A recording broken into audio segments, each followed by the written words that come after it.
En teoría está en vivo. ¿No?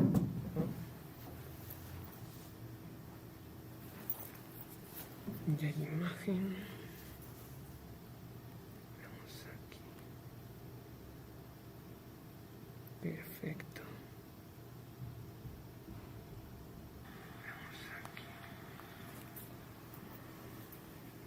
Ok, perfecto. Estamos en vivo.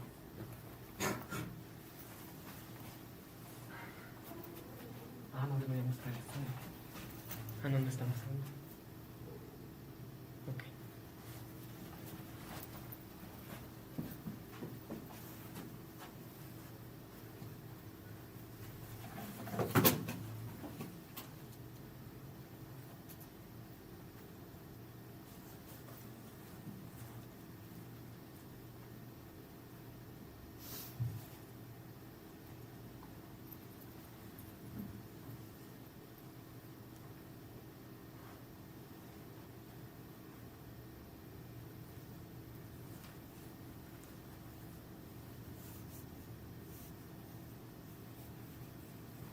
¿Usted es profesor de la Facultad de Ciencias? Sí. Digamos, ¿de qué rama? Pues dos. Doy en física, ahorita doy física nuclear, y el semestre pasado di lógica computacional, ciencias de la computación. ¿Y está difícil entrar como a doctorado de física nuclear? Pues yo logré entrar y me corrieron, ¿no? O sea, pues es que no sé, están como muy... esperan que sí tengas mucho el perfil, pero además como yo estaba en la parte experimental, pues como que el posgrado no estaba pensado para eso.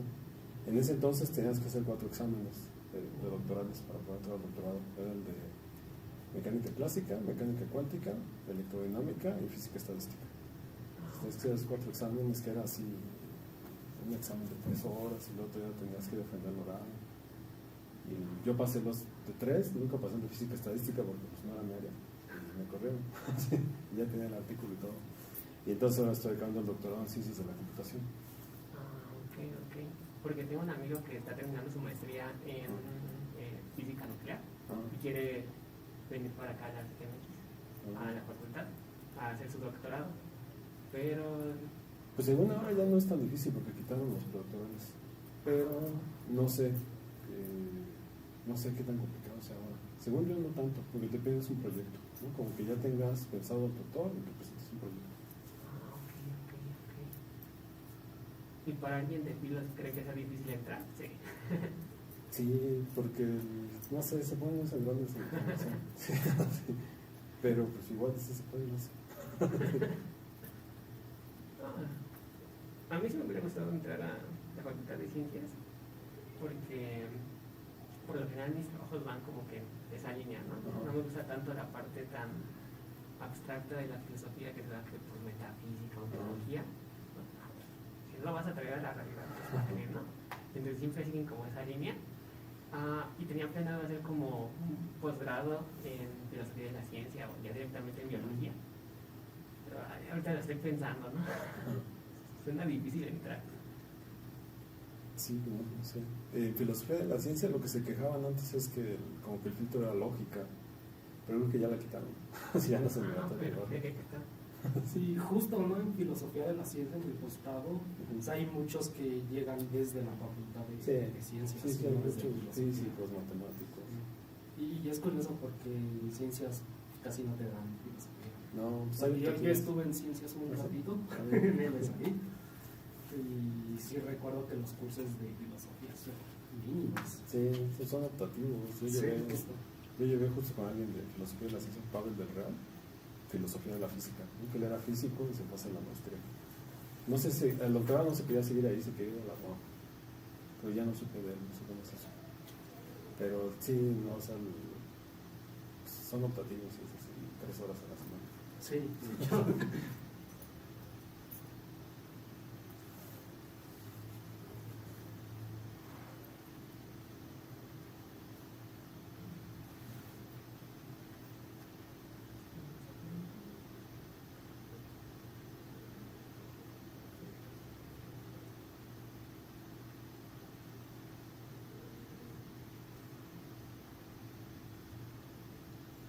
filosofía la cursé con Marquina, ¿Ah, sí? José Marquina. A ser super rockstar, ¿no? Todavía no alcancé antes, porque ya se jubiló, ¿no? Creo que sí, ya se jubiló.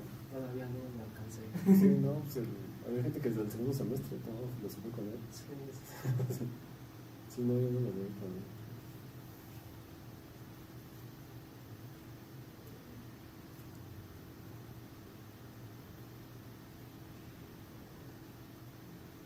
En matemáticas no sé quién daría. Hay un matemático que da un curso de filosofía de la matemática, pero pues da puro Gödel, ¿no? Tienes tu libro. Completas de Gödel. sí, de matemáticas. Porque yo estaba en física, entonces era pues, filosofía de la física.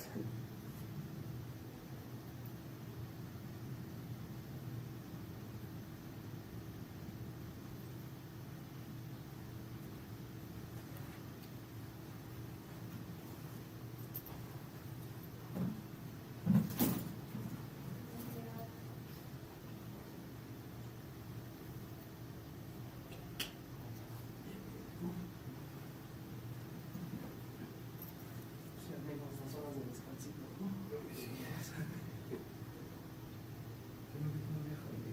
¿No? ¿Sí llegaste? Qué horrible. Hasta las 8:30. Qué horrible.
Buenas tardes, días. Aquí está.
Ya se está grabando, ¿no? Bienvenido. Te presento a Vladimir, Mucho gusto. jefe de la Facultad de Ciencias, y Arturo Ramos, pues es el jefe de la sección de Filosofía. Mucho gusto. Entonces, gracias a él pasan todas estas cosas. Trabajo de todo. Ah, está bueno. Mira.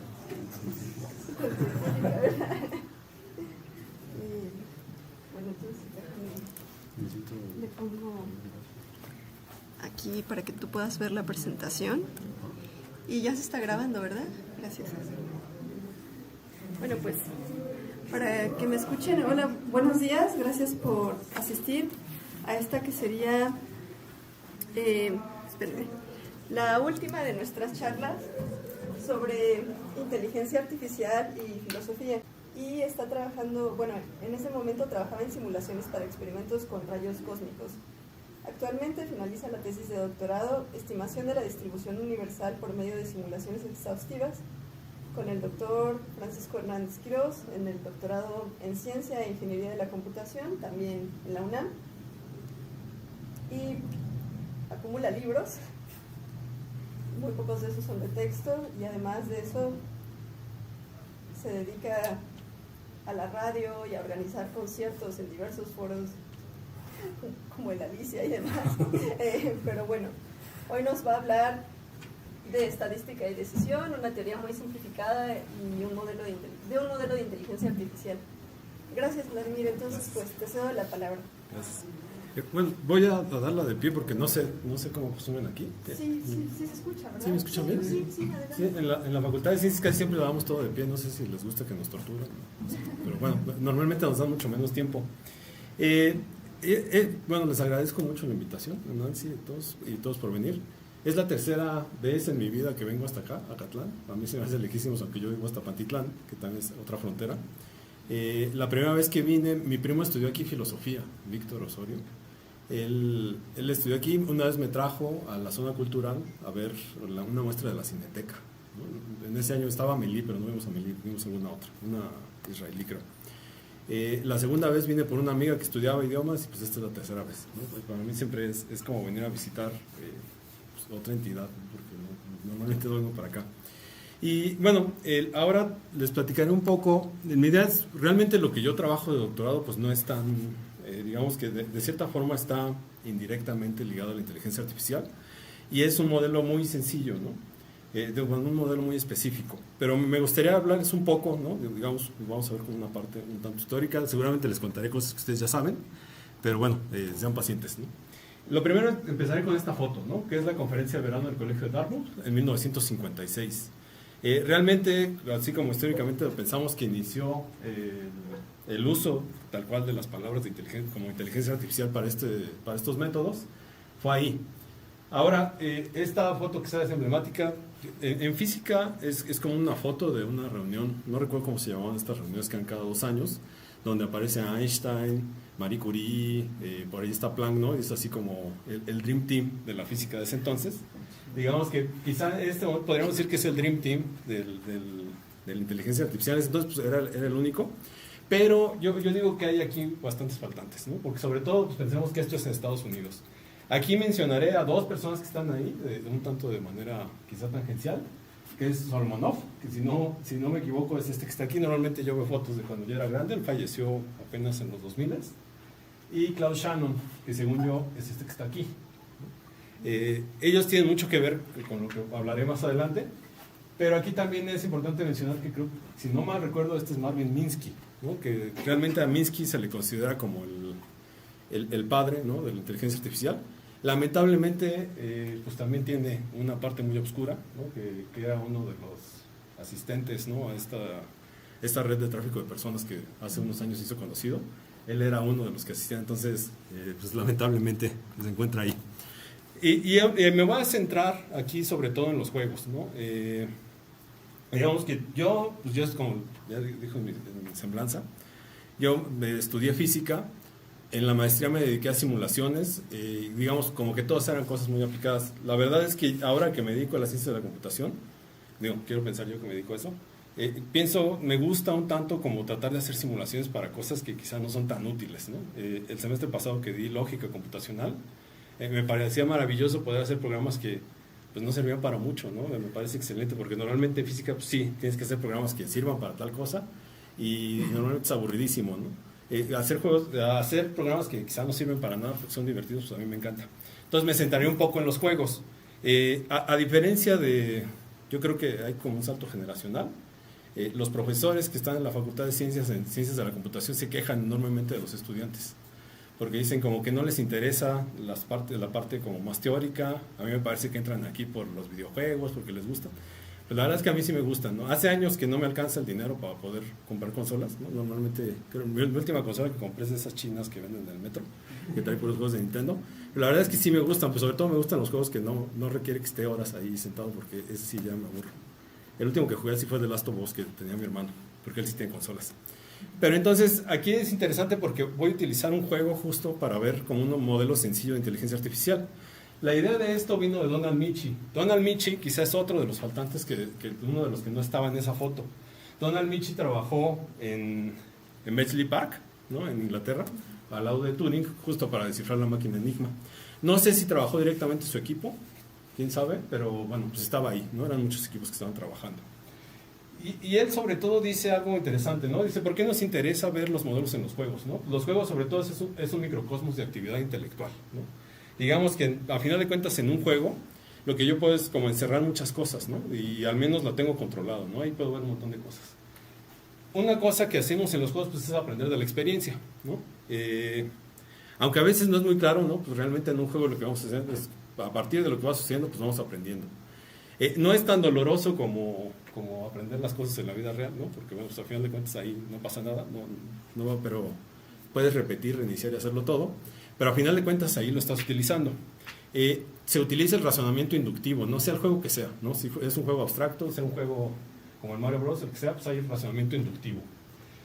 Se hacen argumentos por analogía, ¿no? O sea, si esto lo hice bien en otro nivel, pues esto lo podría repetir acá y a ver qué sucede.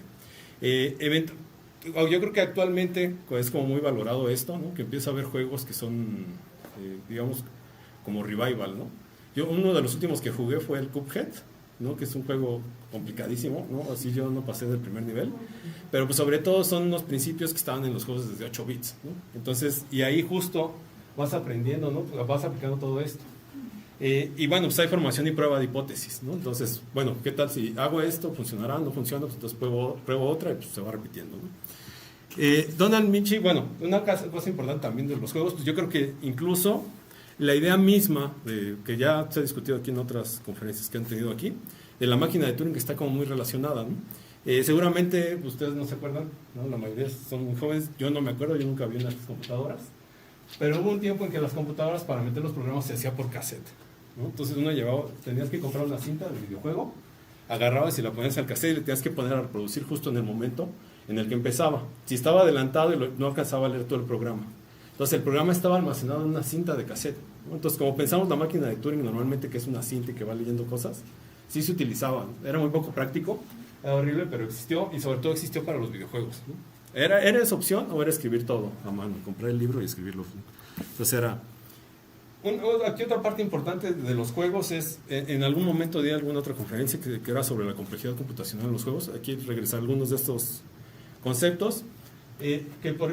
Esta cita de Scott Aronson. Scott Aronson es un computólogo del MIT, pero que se dedica ahora como a cosas más filosóficas. Y él pone esta cosa, yo digo que un tanto catastrófico, que dice que si P es igual a NP, P es cuando hablamos de complejidad computacional, pues tratamos de poner los problemas en dos clases distintas. Una es P, lo que podemos resolver en un tiempo polinomial, es decir, pues dependiendo del tamaño de lo que estoy leyendo, me llevará un tiempo al cuadrado de eso, al cubo. Puede ser una cosa horrible como el tamaño a la 100, ¿no? Pero bueno, si es tiempo polinomial, yo considero que es algo más o menos que puedo hacer comprensiblemente. Si eso explota y se hace exponencial, pues ya no lo puedo hacer, ¿no? Porque pues, a pocos pasos de repente ya explota el tiempo y me lleva demasiado.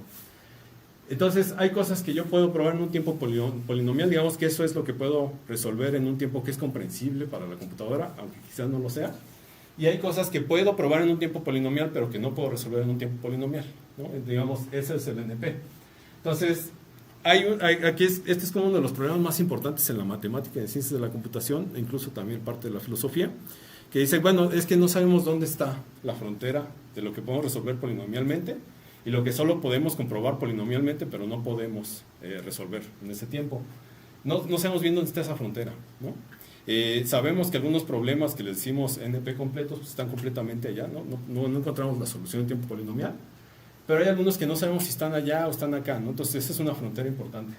Entonces lo que él dice es, si P fuera igual a NP, que no existiera esa frontera, entonces el mundo sería un lugar profundamente diferente al que asumimos. No habría valores especiales en saltos creativos, ninguna brecha fundamental entre resolver un problema y conocer su solución una vez que se encontró.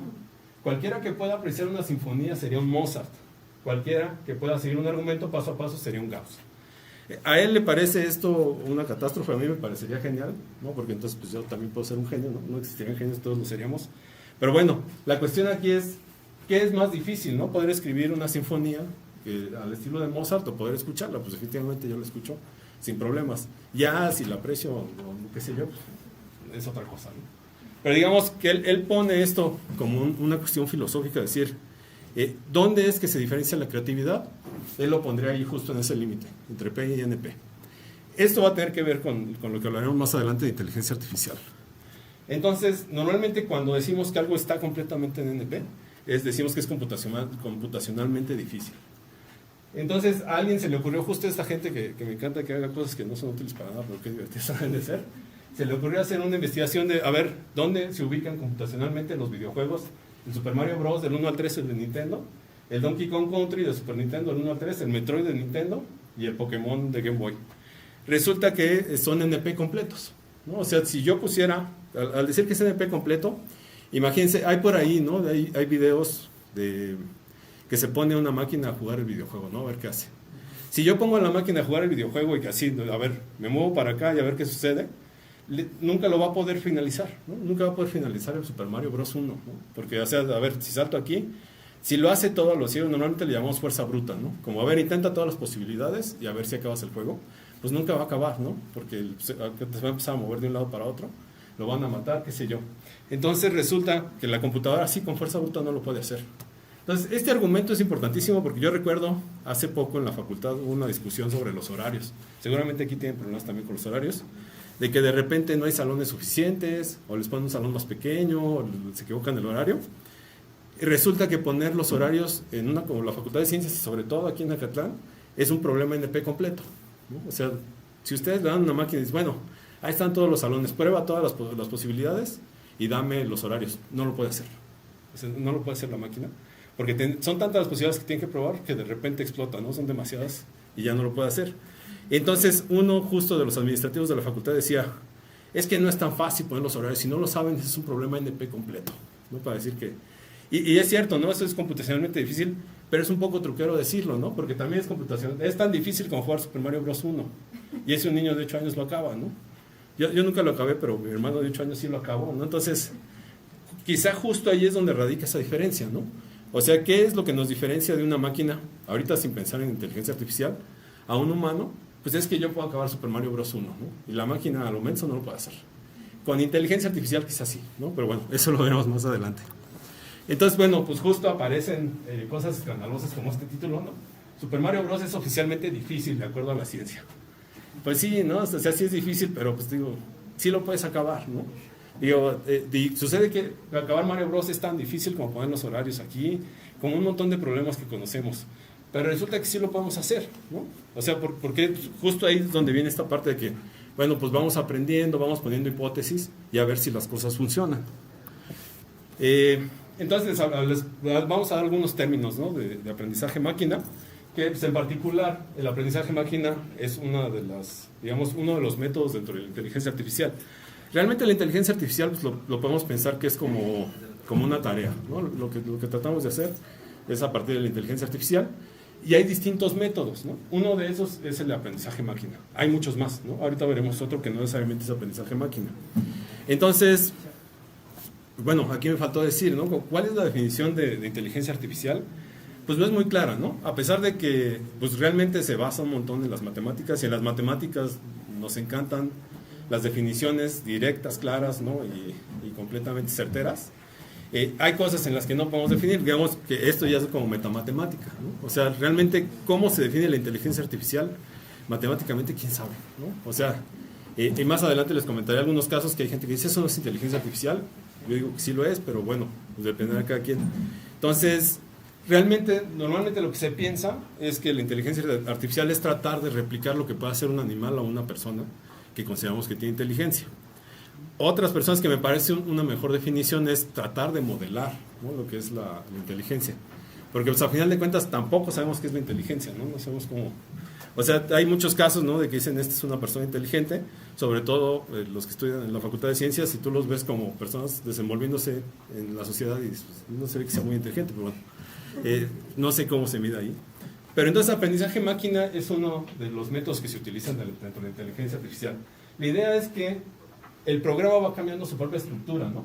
De acuerdo a cómo va avanzando los datos de entrada, ¿no? Puede responder información externa, ¿no? Entonces, digamos, si yo le comunico algo al programa, o si tiene sensores y puede ver algunas cosas, y de acuerdo a eso cambiar el programa y mejorar su desempeño, pues es que consideramos que está aprendiendo como máquina, ¿no? Su desempeño futuro mejora, y digamos, al final de cuentas, como les decía, la inteligencia artificial es una tarea, y los métodos que pues hay varios, uno de esos es el aprendizaje máquina. La cuestión es que el mismo sistema, ¿no?, en el que estoy sacando los resultados, pues va cambiando de acuerdo a los resultados, ¿no? Yo recuerdo mucho cuando estudié, bueno, yo sé, ya casi les conté toda mi vida, pero yo estudié el bachillerato en un CETIS, ¿no?, en Morelia. En el CETIS yo estudiaba el bachillerato en electrónica. Entonces yo recuerdo mucho que un profesor decía que la mayor mentira de este mundo es la lavadora automática, ¿no? Porque después que no es automática, si fuera automática la lavadora debería sacar la ropa a ver si sigue sucia y volverlo a lavar. Y no, pues no, o sea, nomás da vueltas, ¿no? Entonces, un poco aquí sí está la idea del automático, ¿no? Logra ver su salida, y dice, mi salida está bien, no está bien, entonces otra vez lo vuelvo a hacer, ¿no? O si todavía hay cosas por mejorar. ¿Cómo son estos mecanismos de aprendizaje, hablando un poco matemáticamente? Y quizá esto va a ver muy matemático, pero cuando lo aplicamos ya no se ve tanto, ¿no? Pensamos en que existe una función f que el aprendiz tratará de adivinar, ¿no? Entonces, si hay una función f, el aprendiz va a proponer una hipótesis que va a ser la función h, ¿no? Entonces, digamos, esa función que es, ahorita vemos un ejemplo. Entonces, propone una función h y dice, yo voy a tratar de aproximarla. Puede que no conozcamos la función f, puede que conozcamos la función f solo en algunos puntos, y lo que yo quiero hacer, pues, es hacer toda la función que esté en todos los puntos que necesito. Entonces, como entrada le doy un vector, ¿no?, de todos esos puntos, ¿no? Entonces, la entrada de la función f, pues es el vector x que tiene todas esas entradas, ¿no?, de cualquier tamaño. Mi resultado, entonces, yo voy a evaluar mi hipótesis, mi función de hipótesis en h, entonces voy a hacer hx, y quiero ver si eso se ajusta a f, ¿no? Digamos que h pertenece a una clase de funciones y esperamos que f sea la misma clase, aunque podría no serlo, ¿no? Entonces, pensándolo así, pues imaginemos que tenemos la función más horrible del mundo, y yo quiero aproximarla. Esto normalmente se hace mucho en física, ¿no? Tratar de aproximar.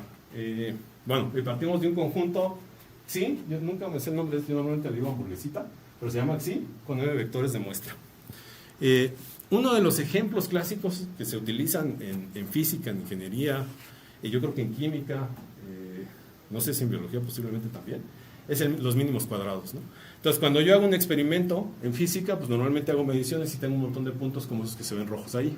Ahí faltan los errores, pero bueno, aquí no me pusieron errores. Entonces hago esas mediciones y lo que yo quiero es hacer un modelo, ¿no?, que esto se parezca a una función.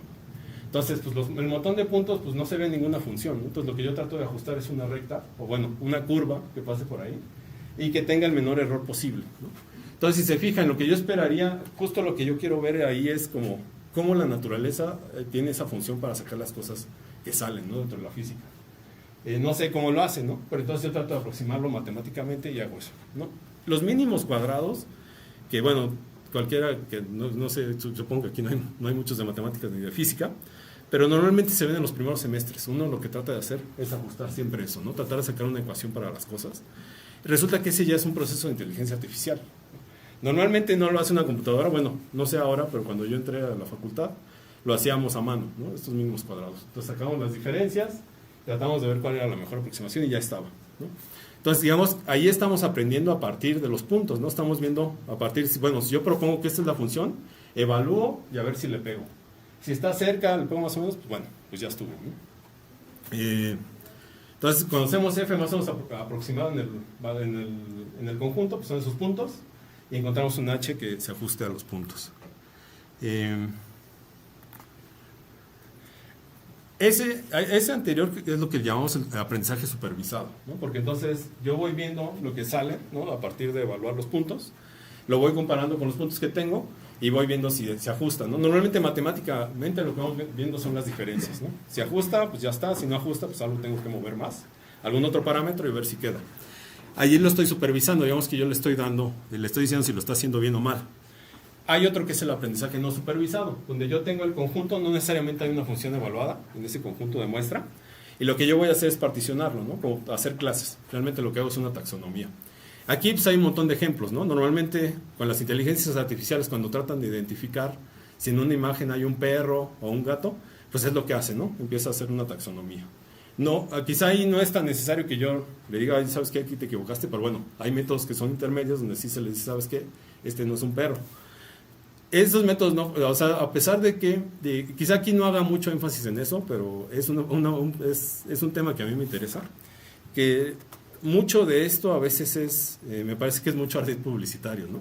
Entonces hoy tenemos la idea de que la inteligencia artificial pues, lo puede hacer todo, pero realmente si uno va y ve ejemplos, hay un ejemplo que fue muy sonado de la inteligencia artificial de Google para tratar de identificar imágenes, ¿no? Entonces uno le daba imágenes para tratar de identificar a un orangután. Y resulta que la inteligencia artificial de Google identificaba a los afrodescendientes como orangutanes, ¿no? O sea, había un sesgo allí espantoso, ¿no? Racista, que tuvieron que cortar, ¿no? No funcionaba. Pero justo ahí, pues como que empieza a hacer la taxonomía y como seguramente a la hora de darle imágenes lo que daban como personas, pues eran personas blancas, ¿no?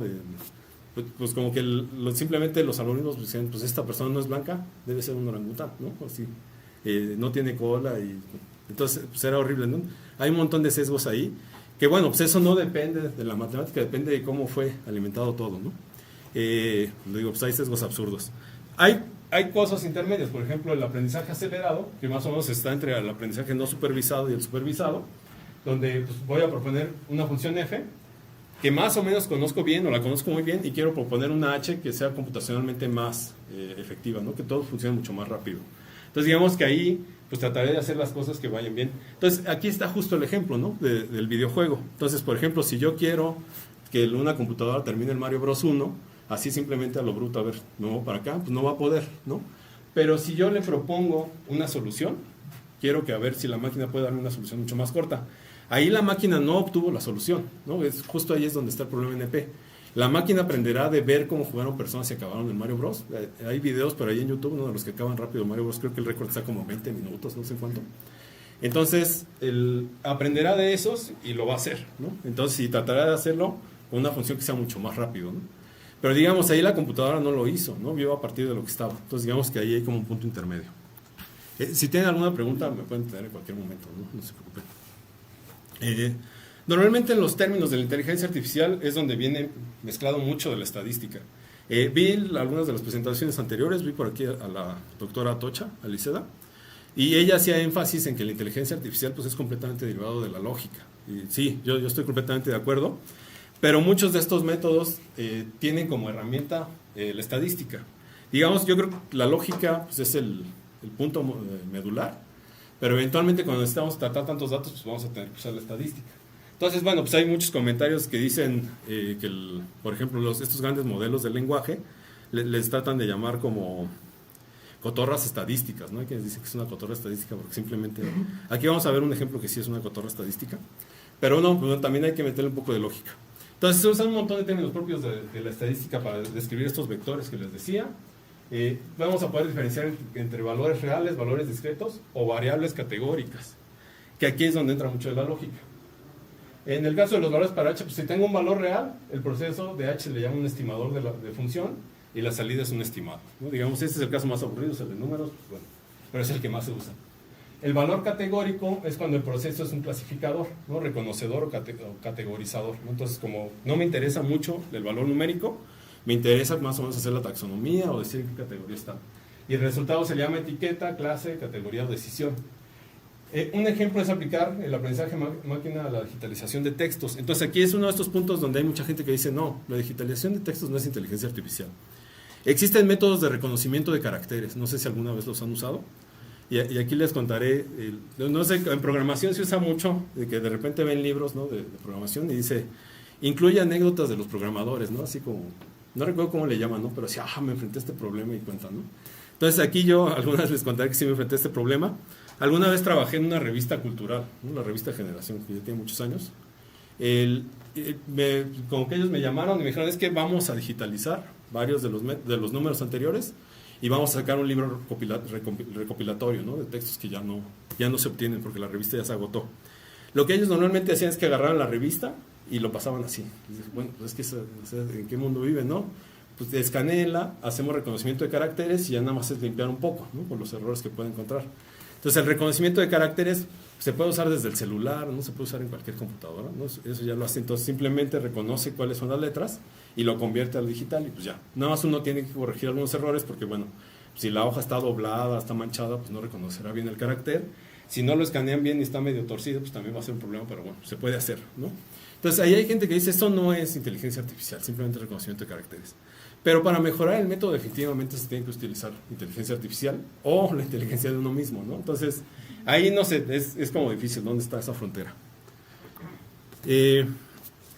La cuestión ahora es también hablar de los sesgos, ¿no? Entonces, como les decía, para resolver el Mario Bros, si yo le propongo a la máquina que juegue y que vaya aprendiendo sus errores, le va a llevar toda la vida, ¿no? Entonces, lo mejor es proponerle, mira, esta es mi solución, lo voy a jugar ya todo lo mal que pueda, pero lo juego yo y que de ahí lo vaya mejorando, ¿no? Entonces, ahí lo que yo estoy haciendo es meterle un sesgo, ¿no? Entonces, para poner un ejemplo, ¿no? Entonces, si tenemos valores booleanos, voy a llamar que uno es la estancia positiva, cero la estancia negativa, ¿no? Entonces, voy a tratar de aproximar una función ahora que me da valores booleanos.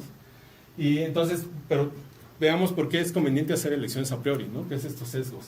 Si yo tengo una función booleana de n dimensiones, pues realmente pues, voy a tener como n valores, verdadero o falso. Entonces, todas las posibles combinaciones que tengo es 2 a la n, ¿no? 2 a la n posibles entradas. Entonces, eso empieza, si es a la 10, pues ya es algo gigantesco. Pero entonces, si la salida también son n posibles valores booleanos, entonces todas las posibles funciones que, bueno, si lo pienso en lógica, serían como relaciones. Yo tengo mis n valores booleanos y me van a asignar otros n valores booleanos. Entonces, mi salida va a ser 2 a la n posible, ¿no? Porque son todas las posibles combinaciones, ¿no? De que ahora tengo. Entonces, si yo quiero aproximar eso, pues esto ya empieza a ser gigantesco, ¿no? Si le empiezo a dar una n mucho más grande. La cuestión es que si yo fijo solo un valor, no digo, ¿saben qué? Conozco un valor, de que sí, yo ya sé, si evalúo mi hipótesis en esa y sé que se ajusta con la función que quiero, entonces, pues ya ajusté un valor, pues es simplemente 2 a n menos 1. Eso ya lo dividí a la mitad, ¿no? Todas mis posibilidades, con simplemente ajustar un valor. Entonces, si voy ajustando cada vez más valores, pues ya puedo ir dividiendo cada vez la mitad y la mitad y la mitad. Puede que eso aún sea gigantesco. Si yo meto un sesgo, como les decía, si les doy una propuesta de solución, pues puede que lo haga todavía mucho más rápido, ¿no? Que corte esto mucho más rápido y entonces pues es menos el trabajo, ¿no? Aquí siempre será interesante discutir qué tantos recursos computacionales uso, ¿no? para resolver las cosas. Y aquí viene un ejemplo sencillo, ¿no? Que es la máquina Menas, justo de Donald Mitch, que entre 1960 y 1963 propuso. En ese entonces, pues las computadoras que se podían utilizar, y ahorita les muestro una, pues eran inmensas, era muy difícil utilizarlas, pero él propuso quizá una de las primeras inteligencias artificiales que funcionaba con cajas de cerillos. O sea, la computadora eran cajas de cerillos y era para jugar al gato. Entonces, Menas realmente viene de Matchbox Educable Notes and Crosses Engine, ¿no? Notes and Crosses, pues es el juego del gato, o tic-tac-toe, que le llaman. Entonces, un juego tan sencillo como el gato, él podía hacer una inteligencia artificial a la que ya no se le puede ganar. Pues se puede llegar a un empate, o se puede perder, pero ya no le puedes ganar. Bueno, y ahorita les explico. Lo que él empezó a hacer es, justo tomó ideas de la psicología experimental de esa época, y empezó a utilizar lo que decía ciclos de refuerzos. Aquí es una parte importante mencionar, ¿no? Porque pensando esto de cuando se fundó la inteligencia artificial, había una parte que se llamaba la psicología experimental, ¿no? Recientemente le pregunté a un amigo que estaba, él estudió filosofía, después entró a estudiar psicología, como que le interesan como más esos temas, y le preguntaba, ¿no? Si aún se daban estos modelos, y decía que sí, en primer semestre de psicología se ven estos modelos, pero se ven simplemente históricos, ¿no? Realmente pensar cómo se pensaba que funcionaba la inteligencia, que eran modelos como muy funcionales, realmente para la psicología actual ya no se utilizan, ¿no? Entonces, ahí hay una parte importante en pensar, ¿no? Que habrá gente que diga, no, pues es que la inteligencia artificial está hecha a partir de modelos de la psicología, entonces sí trata de aproximar, pero son modelos que ya no son tan funcionales, ¿no? La verdad es que se quedaron muy atrasados, y bueno, a partir de ahí, pues digamos que se generó una rama completa que es la inteligencia artificial, y la psicología pues siguió por otro lado. Pero bueno, entonces lo que se necesitan solo para el primer movimiento, se necesitan 287 cajas de cerillos, ¿no? Que son los posibles movimientos iniciales que puede haber en el tablero. A final de cuentas, la máquina esta Menas, que va a ser nada más un montón de cajas de cerillos, le va a tocar, él empezará el juego, ¿no? Entonces será el turno 1, el turno 2 le tocará a la persona, el turno 3 otra vez a la máquina hecha con cajas de cerillos, el 5 y el 7 así. Si después de 8, o sea, realmente después de 8 jugadas tiene que acabarse, ¿no? O sea, o gana, o pierde, o quedan empatados. Entonces, para esto empieza, pues son un montón de cajas de cerillos para ver todos los posibles movimientos, aunque sea un tablero tan sencillito, ¿no? Entonces empiezan a tomar como la simetría, ¿no? Entonces consideran el movimiento inicial, pues todos estos son equivalentes, ¿no? O sea, bueno, más bien sería para el tercer movimiento. Todas esas posiciones son equivalentes porque al final de cuentas lo único que hace es rotar, ¿no? Entonces, pues, simplemente roto el tablero y esos son equivalentes. Entonces, ¿qué es lo que va a hacer? ¿No? En estas, al final son como 307 cajas de cerillos las que se necesitan para todo el juego. Va a tener dibujadas todas las posibles jugadas. Dentro de esas cajas de cerillos va a meter un montón de cuentas, ¿no? Entonces, cuentas de colores. ¿Qué colores van a ser? Blanco, lila, plata, negro, dorado, verde, ámbar, rojo, rosa. Que nos van a dar las posibilidades donde tengo que poner la ficha. Entonces, digamos que mi estadística va a ser a partir de esas cuentas de colores. Las posiciones pues estarán marcadas en la caja de cerillos. Por la simetría, por ejemplo, para el primer movimiento, la primera cajita solo se le van a dar 3 colores porque al final de cuentas va a ser simétrico. Solo se le dará el blanco, el lila y el dorado. Si roto eso, pues notarán que puedo cubrir todos los posibles movimientos, ¿no? Entonces, a final de cuentas tenemos que ver cómo ahorrarnos las cosas por simetrías y por facilidad. ¿Cómo son las reglas para esto, no? Entonces, pues yo agarro todas las cajitas y yendo con las cuentas, ¿no? Y pongo todos los posibles movimientos. Entonces, empiezo a jugar contra él. Lo que va a suceder seguro en las primeras jugadas es que siempre va a perder, ¿no? Entonces, ¿qué es lo que sucede? Cuando pierde, las cuentas de colores que llevaron a esa jugada se le confiscan. Entonces, aquí era esta parte donde decía que el aprendizaje era como... Digamos que era un modelo de aprendizaje muy antiguo, ¿no? Que por suerte ya no se usa, ¿no? Porque va a partir de castigos y premios, ¿no? Entonces, de castigos, si perdió, le quito esas cuentas, ¿no? Entonces, le quito una. Si gana, justo esos colores que me llevaron a ganar, pues adhiero 3 cuentas por cada una. Entonces, estoy aumentando la estadística, ¿no? Entonces, digamos, yo voy a tener mi caja de cerillos, la revuelvo, la abro y tendré mucho más probabilidad de sacar la cuenta del color que me llevó a ganar en la jugada pasada. Si empata, pues lo consideran, bueno, eso pues es bueno, ¿no? Empatar, entonces adhiere solo una cuenta de color, ¿no? Entonces digamos que premia mucho más si gana, premia un poquito si empata y lo castiga quitándole las cuentas si pierde. Como va a ser más conveniente, además, hacerlo conforme se acerca ya al final del juego y que toma las decisiones correctas, pues hay que darle un mejor premio. Entonces, para no tener que agregar números distintos, lo que hizo es que en la etapa 1 se cuentan con 4 colores del mismo, ¿no? del mismo tipo. En la etapa 3 nada más hay 3 colores, en la 5 2 y en la 7 1. Entonces, si en el paso 7, ¿no? En la jugada 7, me llevó a perder, pues le quito esa cuenta y se va a quedar sin ninguna de esas cuentas de colores, ¿no? Me resulta interesante, ¿no? Tratar de hacerlo. El problema es que se necesitan 300 cajas de cerillos, 307. Y yo llevo 10, a ver en cuánto tiempo junto todas para poder hacer uno. Pero bueno, hay otra versión que eventualmente espero hacer y a ver si un día también puedo traer. En ese artículo, Donald Michie propuso todo esto y hizo sus cajas de cerillos así para jugar. Pero después dijo, bueno, pues voy a probarlo computacionalmente, ¿no? Entonces lo llevó a una computadora, a esta, ¿no? La Pegasus, de la compañía Ferranti. Todo esto era la computadora, ¿no? Y hacía una jugada por minuto. O sea, me llevaba tiempo horrible. En un celular lo puedo hacer mucho más rápido, ¿no? Ahora, hoy en día.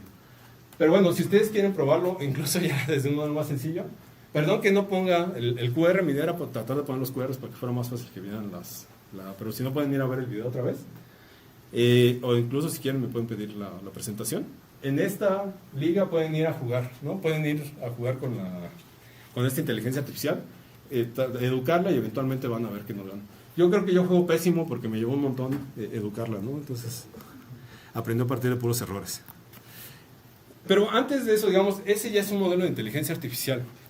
Normalmente me gusta como remarcar estos puntos, porque como les decía, existe como esta mitología actual, ¿no? De que lo que hace la computadora son cosas súper complicadas, ¿no? La inteligencia artificial son cálculos muy complicados que ustedes nunca van a poder hacer.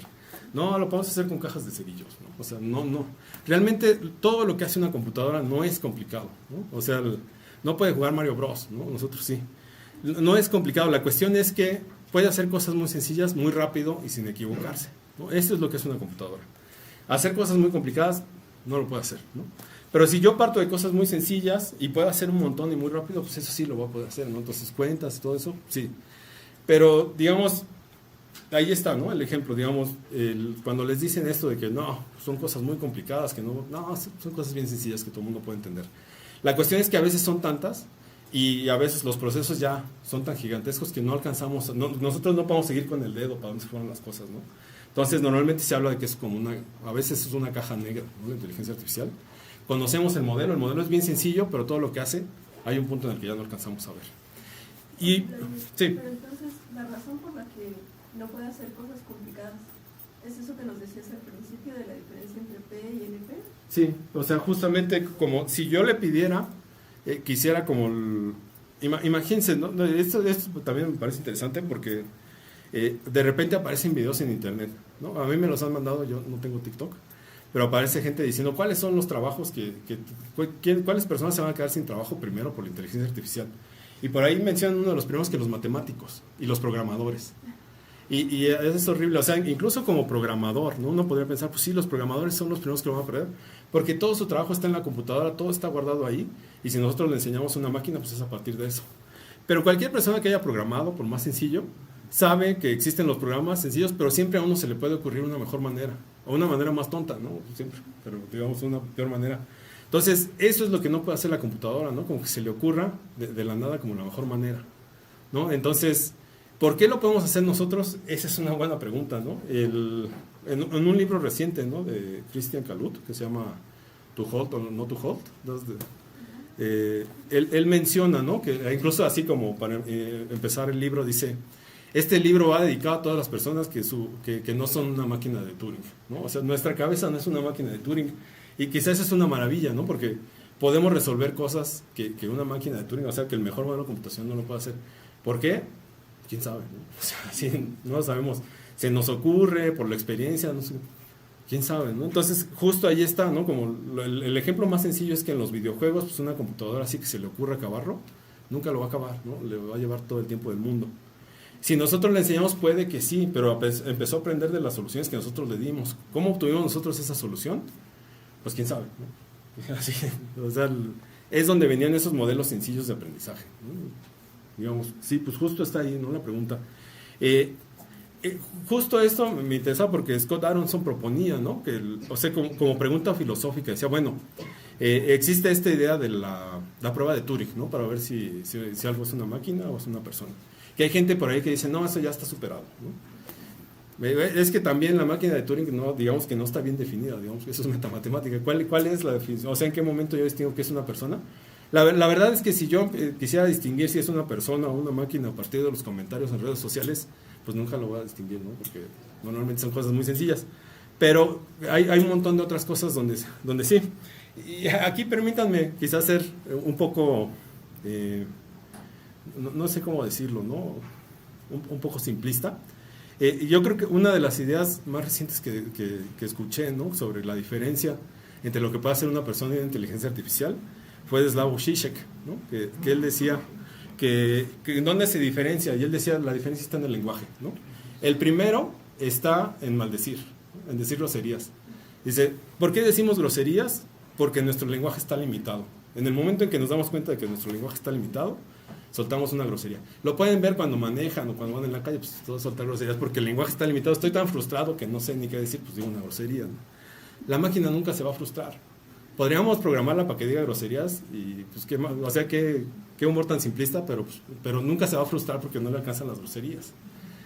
Y la otra cuestión que decía, él decía que estaba en los rituales, no en los rituales religiosos, sino en los rituales que realizamos a diario. Uno que yo pienso casi siempre es que, bueno, pues ya no es tan común porque casi todo el mundo ve la hora en el celular, pero antes, cuando te usábamos relojes todavía amanecías, mucha gente lo adelantaba 5 minutos, pues así voy a llegar temprano. Pero siempre estabas consciente de que estaba adelantado 5 minutos, ¿no? Y, o sea, no servía de nada, pero era un ritual. Que, o sea, si tú le dices a una máquina, es que hago este ritual, no, es que eso no tiene sentido, no es una estupidez, ¿por qué lo haces? Pues quién sabe, pero lo hacemos, ¿no? Entonces, como que ahí radica mucho el ser humano. Y quizá en esos rituales y en esas limitaciones es donde están las soluciones, quién sabe, ¿no? Digamos, por ahí podríamos ver. Entonces, un modelo más sencillo que este, y este a mí me llama un montón la atención, ¿no? Porque este modelo fue dado en 1913, ¿no? El 23 de enero de 1913 presentó su artículo Andreyevich Markov, que es conocido por las cadenas de Markov, ¿no? Que no haya visto algo de matemáticas. Lo más interesante es que en este artículo hacía el análisis a partir de una obra literaria de Eugene Onegin, de Alexander Pushkin. Se puso a analizar estadísticamente una obra literaria. Ahorita vamos a ver cómo. ¿A qué se debió esto? A una pelea. A mí, no sé, cuando doy clases siempre me interesa contar esto porque yo creo que a todo el mundo nos llama la atención el chisme, ¿no? Entonces, este es un chisme muy bueno. Todo fue por una pelea con Pavel Nekrasov. Pavel Nekrasov era alguien que tenía así como la máxima autoridad en matemáticas en la Universidad Imperial de Moscú, ¿no? En ese entonces era la Universidad Imperial, ya después fue la Universidad Estatal de Moscú. Y él resulta que primero estudió en el seminario que estaba en la misma universidad. Él estudió para ser padre, ¿no? Estudió teología. Como que ahí llevó clases con un matemático y dijo, ¿saben qué? Me gusta más eso, y se fue a matemáticas. Pero resulta que Nekrasov propuso que la estadística estaba relacionada con el libre albedrío del que habla la religión. Dijo, no, sí, o sea, ahí está la justificación. Dios nos dio libre albedrío, eso está relacionado con la estadística. O sea, y ahí inmediatamente Markov, que al parecer era, no sé cómo se llama como persona, a mí me parece que caía bien, pero le gustaba andar peleando, ¿no? Y él dijo, ¿sabes qué? Lo que estás diciendo es una tontería. Y yo estaría de acuerdo, ¿no? Se están mezclando cosas que no tienen nada que ver. Y definitivamente en ese entonces lo que se sabía de probabilidad estadística es que si tú tienes una variable es completamente independiente de las otras, ¿no? Lo que suceda cuando tú tiras volados, si tiro un volado ahorita lo que caiga, pues ya, ahí está. Tiro otro volado, eso que va a caer en el siguiente volado no depende de lo que cayó antes, no está ligado, ¿no? Entonces, normalmente en estadística se pensaba eso. Yo hace unos años que me dieron cubículo en la Facultad de Ciencias, hicieron un edificio nuevo justo cuando yo entré, que es el Tlahuizcalpan, y empezaron a hacer laboratorios, y les hicieron laboratorios a los matemáticos, y había un taller de estadística. Y yo me preguntaba, ¿qué harían en un taller de estadística? Está lleno de dados y monedas, están tirando. Yo creo que nunca sirvió para nada y eventualmente lo usaron para dar cubículos a los estudiantes, ¿no? Pero sí, normalmente la idea que se tenía de estadística era, pues vamos a tirar volados, vamos a echar dados y a ver qué cae, ¿no? Pero justo nada más así como, yo me imagino que Markov, le voy a ganar, ¿no? Y yo creo que en una intención muy como Leibniz, ¿no? Era Leibniz que decía, ¿no? Que ojalá toda la filosofía se pudiera hacer como un lenguaje, como si fuera la lógica, porque entonces cualquier discusión sería como una demostración de matemáticas. ¿Sabes qué? Yo digo que Dios no existe, entonces que sí vamos a hacer la demostración. Ahí está, ¿no? Entonces, en una intención así, Markov dijo, ¿sabes qué? Te voy a demostrar que estás diciendo tonterías, pero te lo voy a demostrar matemáticamente. Entonces, él propuso hacerlo por las cadenas de Markov. Entonces, bueno, más o menos lo que decía Nekrasov es que el libre albedrío tenía que ver con eventos independientes en probabilidad. Por ejemplo, los datos de crímenes reunidos por científicos sociales o ahora los criminalistas se rigen por las leyes de los grandes números. Por lo tanto, los actos de individuos son voluntarios independientes. O sea, lo que hace uno, y más o menos la idea era, pues tú eres malo porque hiciste ser malo, ¿no? Digamos, él hablaba eso del libre albedrío. Aquí me parece interesante porque, fíjense, esta discusión era a principios del siglo XX. Uno diría, eso ya está superado, ¿no? Pero resulta que con inteligencia artificial de repente salen personas que dicen, ¿saben qué? Yo con inteligencia artificial viendo la cara de una persona la analizo y puedo decir si esa persona va a cometer un crimen. O sea, estás regresándote, ¿no? Era la frenología, ¿no? Le llamaban esto de que a partir de su cara sabes si es un criminal. O sea, pero resulta que estas cosas sí se han aplicado criminalmente, ¿no? En Estados Unidos hace algunos años se empezó a utilizar, en algunos casos, ya creo que ya está prohibido en la mayoría de estados, que se asistiera a los jueces con inteligencia artificial. Que les iban a dar como la información de todos los casos y a partir de esa estadística sacar y decir, ¿sabes qué? Esta persona por todas estas características es muy probable que sea culpable. Y entonces el juez como que, no sé, yo creo que tenía una computadora y dice, mira aquí la computadora dice que sí es culpable. Resulta que la mayoría de gente que salía culpable pues eran afrodescendientes, latinos. Pues sí, porque lo estás alimentando con información de un sistema que ha sido racista, que ha sido clasista, pues sí van a salir esas cosas, ¿no? Entonces, digamos, es importante tener esto en cuenta, ¿no? Para poder criticarlo.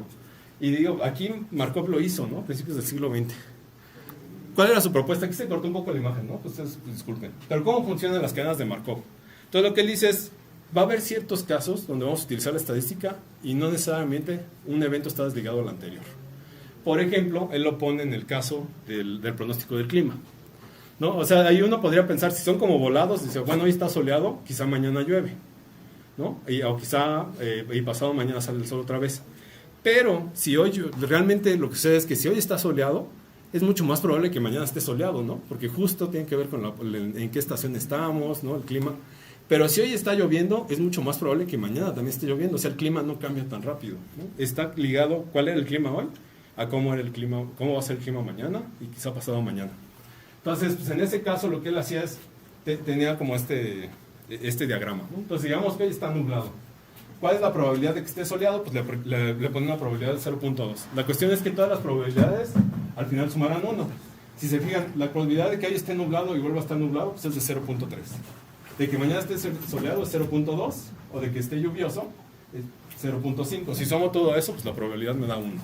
Entonces, pues ahí está todo completo. Pero ahora, si yo quiero preguntarme, ¿cuál es la probabilidad de que si hoy está nublado, que pasado mañana esté lluvioso? Entonces tengo que ver todas las posibilidades por 2 pasos de llegar a este lluvioso, ¿no? Y tengo que ver todas las probabilidades. En ese caso, pues no sumo las probabilidades, sino que las multiplico, ¿no? Un poco tomando de nueva cuenta de esta idea de la probabilidad normal, ¿no? Cuando yo tiro una moneda que caiga cara o sol, pues va a ser un medio, ¿no? Un medio, si no está truqueada la moneda. Si yo tiro 2 monedas, pues ¿cuál es la probabilidad de que 2 veces me caiga cara? Pues es un medio por un medio, pues va a ser un cuarto, ¿no? Porque es un cuarto de todas las posibilidades. Entonces lo mismo hago aquí, ¿no? Pero digamos que ahora esas posibilidades sí tienen que ver con el paso anterior. Si yo quisiera tomar mucho más pasos, pues se va a volver más complicado el modelo, pero se puede hacer, ¿no? Entonces, aquí lo que propuso Markov es, diciéndole en el caso, fíjate, si hay probabilidades que tienen que ver con lo que sucedió antes, ¿no? Entonces, definitivamente, si yo pienso del libre albedrío, no sé, si hoy me levanté con ganas de correr en la mañana, pues quizá es que mañana también tenga ganas de correr en la mañana, qué sé yo. Para no poner ejemplos del crimen, porque bueno, pues no sé. Entonces, lo que decía, los eventos no son independientes, están ligados por eventos anteriores en muchos casos. En el caso de la moneda no, pero en el caso del clima sí. Entonces, para demostrárselo todavía más aún, ¿no? Como para hacerlo enojar más, para demostrárselo en el artículo, agarró la novela en verso de Eugene Onegin, de Alexander Pushkin, y se puso a analizarla estadísticamente. Entonces agarró las primeras 20.000 letras de la novela en verso, que eso nomás es un octavo del total de la novela. Agarró 20.000, le quitó todos los espacios y los signos de puntuación, nomás agarró las letras, entonces agarró las primeras 20.000 sin signos de puntuación, sin espacios, y empezó a analizarlas. Agarró e hizo 20 bloques de 10 por 10. Imagínense, en ese entonces no fue que Markov dijo, a ver, ahorita voy a agarrar mi computadora y los voy a mostrar. Pues no tenía, ¿no? Lo hizo todo a mano, ¿no? Ahora, déjenme regreso. Porque a mí también me parece que este es un punto importante. Lo hizo en 1913, ¿no? Ahí ya tenía más de 50 años, tenía 57 años, 56, 57 años. Realmente para ese entonces Markov, o sea, imagínense, pues es Rusia zarista a principios del siglo XX, ya estaba pensionado de la universidad, ya estaba retirado. O sea, él ya nomás se dedicaba a vivir su vejez, o sea, a los 56 años, ¿no? Seguramente iba a morir, o sea, seguramente la edad media en ese entonces estaba por ahí. Pero entonces, eso me llama mucho la atención porque recuerdo en la facultad, tenía un compañero, este compañero era 2 generaciones antes que yo. Él siempre quiso estudiar física, pero venía de una familia de dinero y justo quería entrar después de la huelga, ¿no? Del 99, y sus papás le dijeron, ¿cómo vas a entrar a la UNAM? No, tú te vas al ITAM. Lo metieron a matemáticas aplicadas en el ITAM y él escondida se inscribió en física. Entonces hacía las 2 carreras. En algún punto que ya le demandaba más tiempo lo de matemáticas aplicadas del ITAM, se fue nada más al ITAM, dejó acá en receso, se regresó y entonces le tocó ser mi compañero, ¿no? Y él decía, ¿no? Que estaba muy apesadumbrado porque decía, es que ya tengo 26 años. A mi edad, Alejandro Magno ya había conquistado la mitad del mundo. Y alguna vez le platiqué a un amigo, ¿no? que estudió historia, nunca acabó, y él dijo, ay, pues qué tonto, ¿no? O sea, Alejandro Magno no conquistó casi nada. Gengis Khan sí conquistó la mitad del mundo y lo hizo a los 60 años. Entonces, bueno, pues siempre tengan en cuenta así cuando les digan, ya están muy viejos, ¿no? Gengis Khan tiene 60 años. Y seguramente en esa época ya estaba casi para morirse. Markov lo hizo a los 57 años, ¿no? Yo creo que como su desarrollo matemático más importante lo hizo ya que estaba retirado, ¿no? Entonces, bueno, pues eso es valioso. Hizo muchas más cosas antes, pero bueno, vale mencionarlo. Entonces, agarró y hizo, imagínense, pues ya estaba retirado, pues tenía todo el tiempo para estar contando letras, ¿no? 20 bloques de 10 por 10. Sacó la estadística, ¿no? Por fila y por columna. ¿Cuántas veces se repetían las vocales? ¿Cuántas veces se repetían las consonantes? Y sacó valores promedios por bloque y su varianza. Entonces, en las 20.000 letras con lo que empieza Eugene Onegin, en ruso, encontró 8.638 vocales y 11.362 consonantes. Si esto lo hiciéramos en inglés, en español, no sé, sería interesante quizá en algún momento, ya que esté jubilado, quizá no sé si me voy a jubilar, Pero bueno, si me va a alcanzar jubilación. Pero entonces, no sé en el español, pero si esto lo hacen en inglés, resulta que es menos rico en vocales el inglés. Salen mucho menos. Pero bueno, eso es interesante. Él agarró y lo contó. Ahora nosotros lo podemos hacer con una computadora, ¿no? Entonces agarró y dijo, hay 8.638 vocales y 11.362 consonantes. Si uno pensara que estos ya son eventos independientes, pues podría sacar la estadística de tener 2 vocales juntas, ¿no? Pero él dijo, vamos un paso más. Ahora voy a contar los pares vocal-vocal, ¿no? Pues en esas 20.000 letras. Los pares vocal-vocal hay 1.104. Son mucho menos, ¿no? 2 vocales juntas. Los pares consonante-consonante, 3.827. Son menos que nada más consonante, pero son un poco más que vocal-vocal. Y las restantes parejas, sin importar el orden, vocal-consonante, consonante-vocal, serán 15.069. Entonces ahí tiene una nueva estadística que ya está relacionada con qué era lo que había antes. Si antes había una vocal, si había una consonante, o pues, no importaba. Entonces, comparando si fueran eventos sin relación, ¿cuál es la probabilidad de tener 2 vocales seguidas? Pues simplemente eran los 8.638 vocales que contó sobre las 20.000 palabras al cuadrado, ¿no? Porque ¿cuál es la probabilidad de que yo encuentre una vocal? Pues es 8.638 sobre 20.000. Que encuentre 2 vocales juntas, pues es simplemente multiplicar esas 2 probabilidades. De salida de 0.19, en 20.000 letras consideraron que había 3.731 vocales, si fueran eventos independientes. Es un montón, ¿no? Es 3 veces más de lo que contó, si las contaba juntas.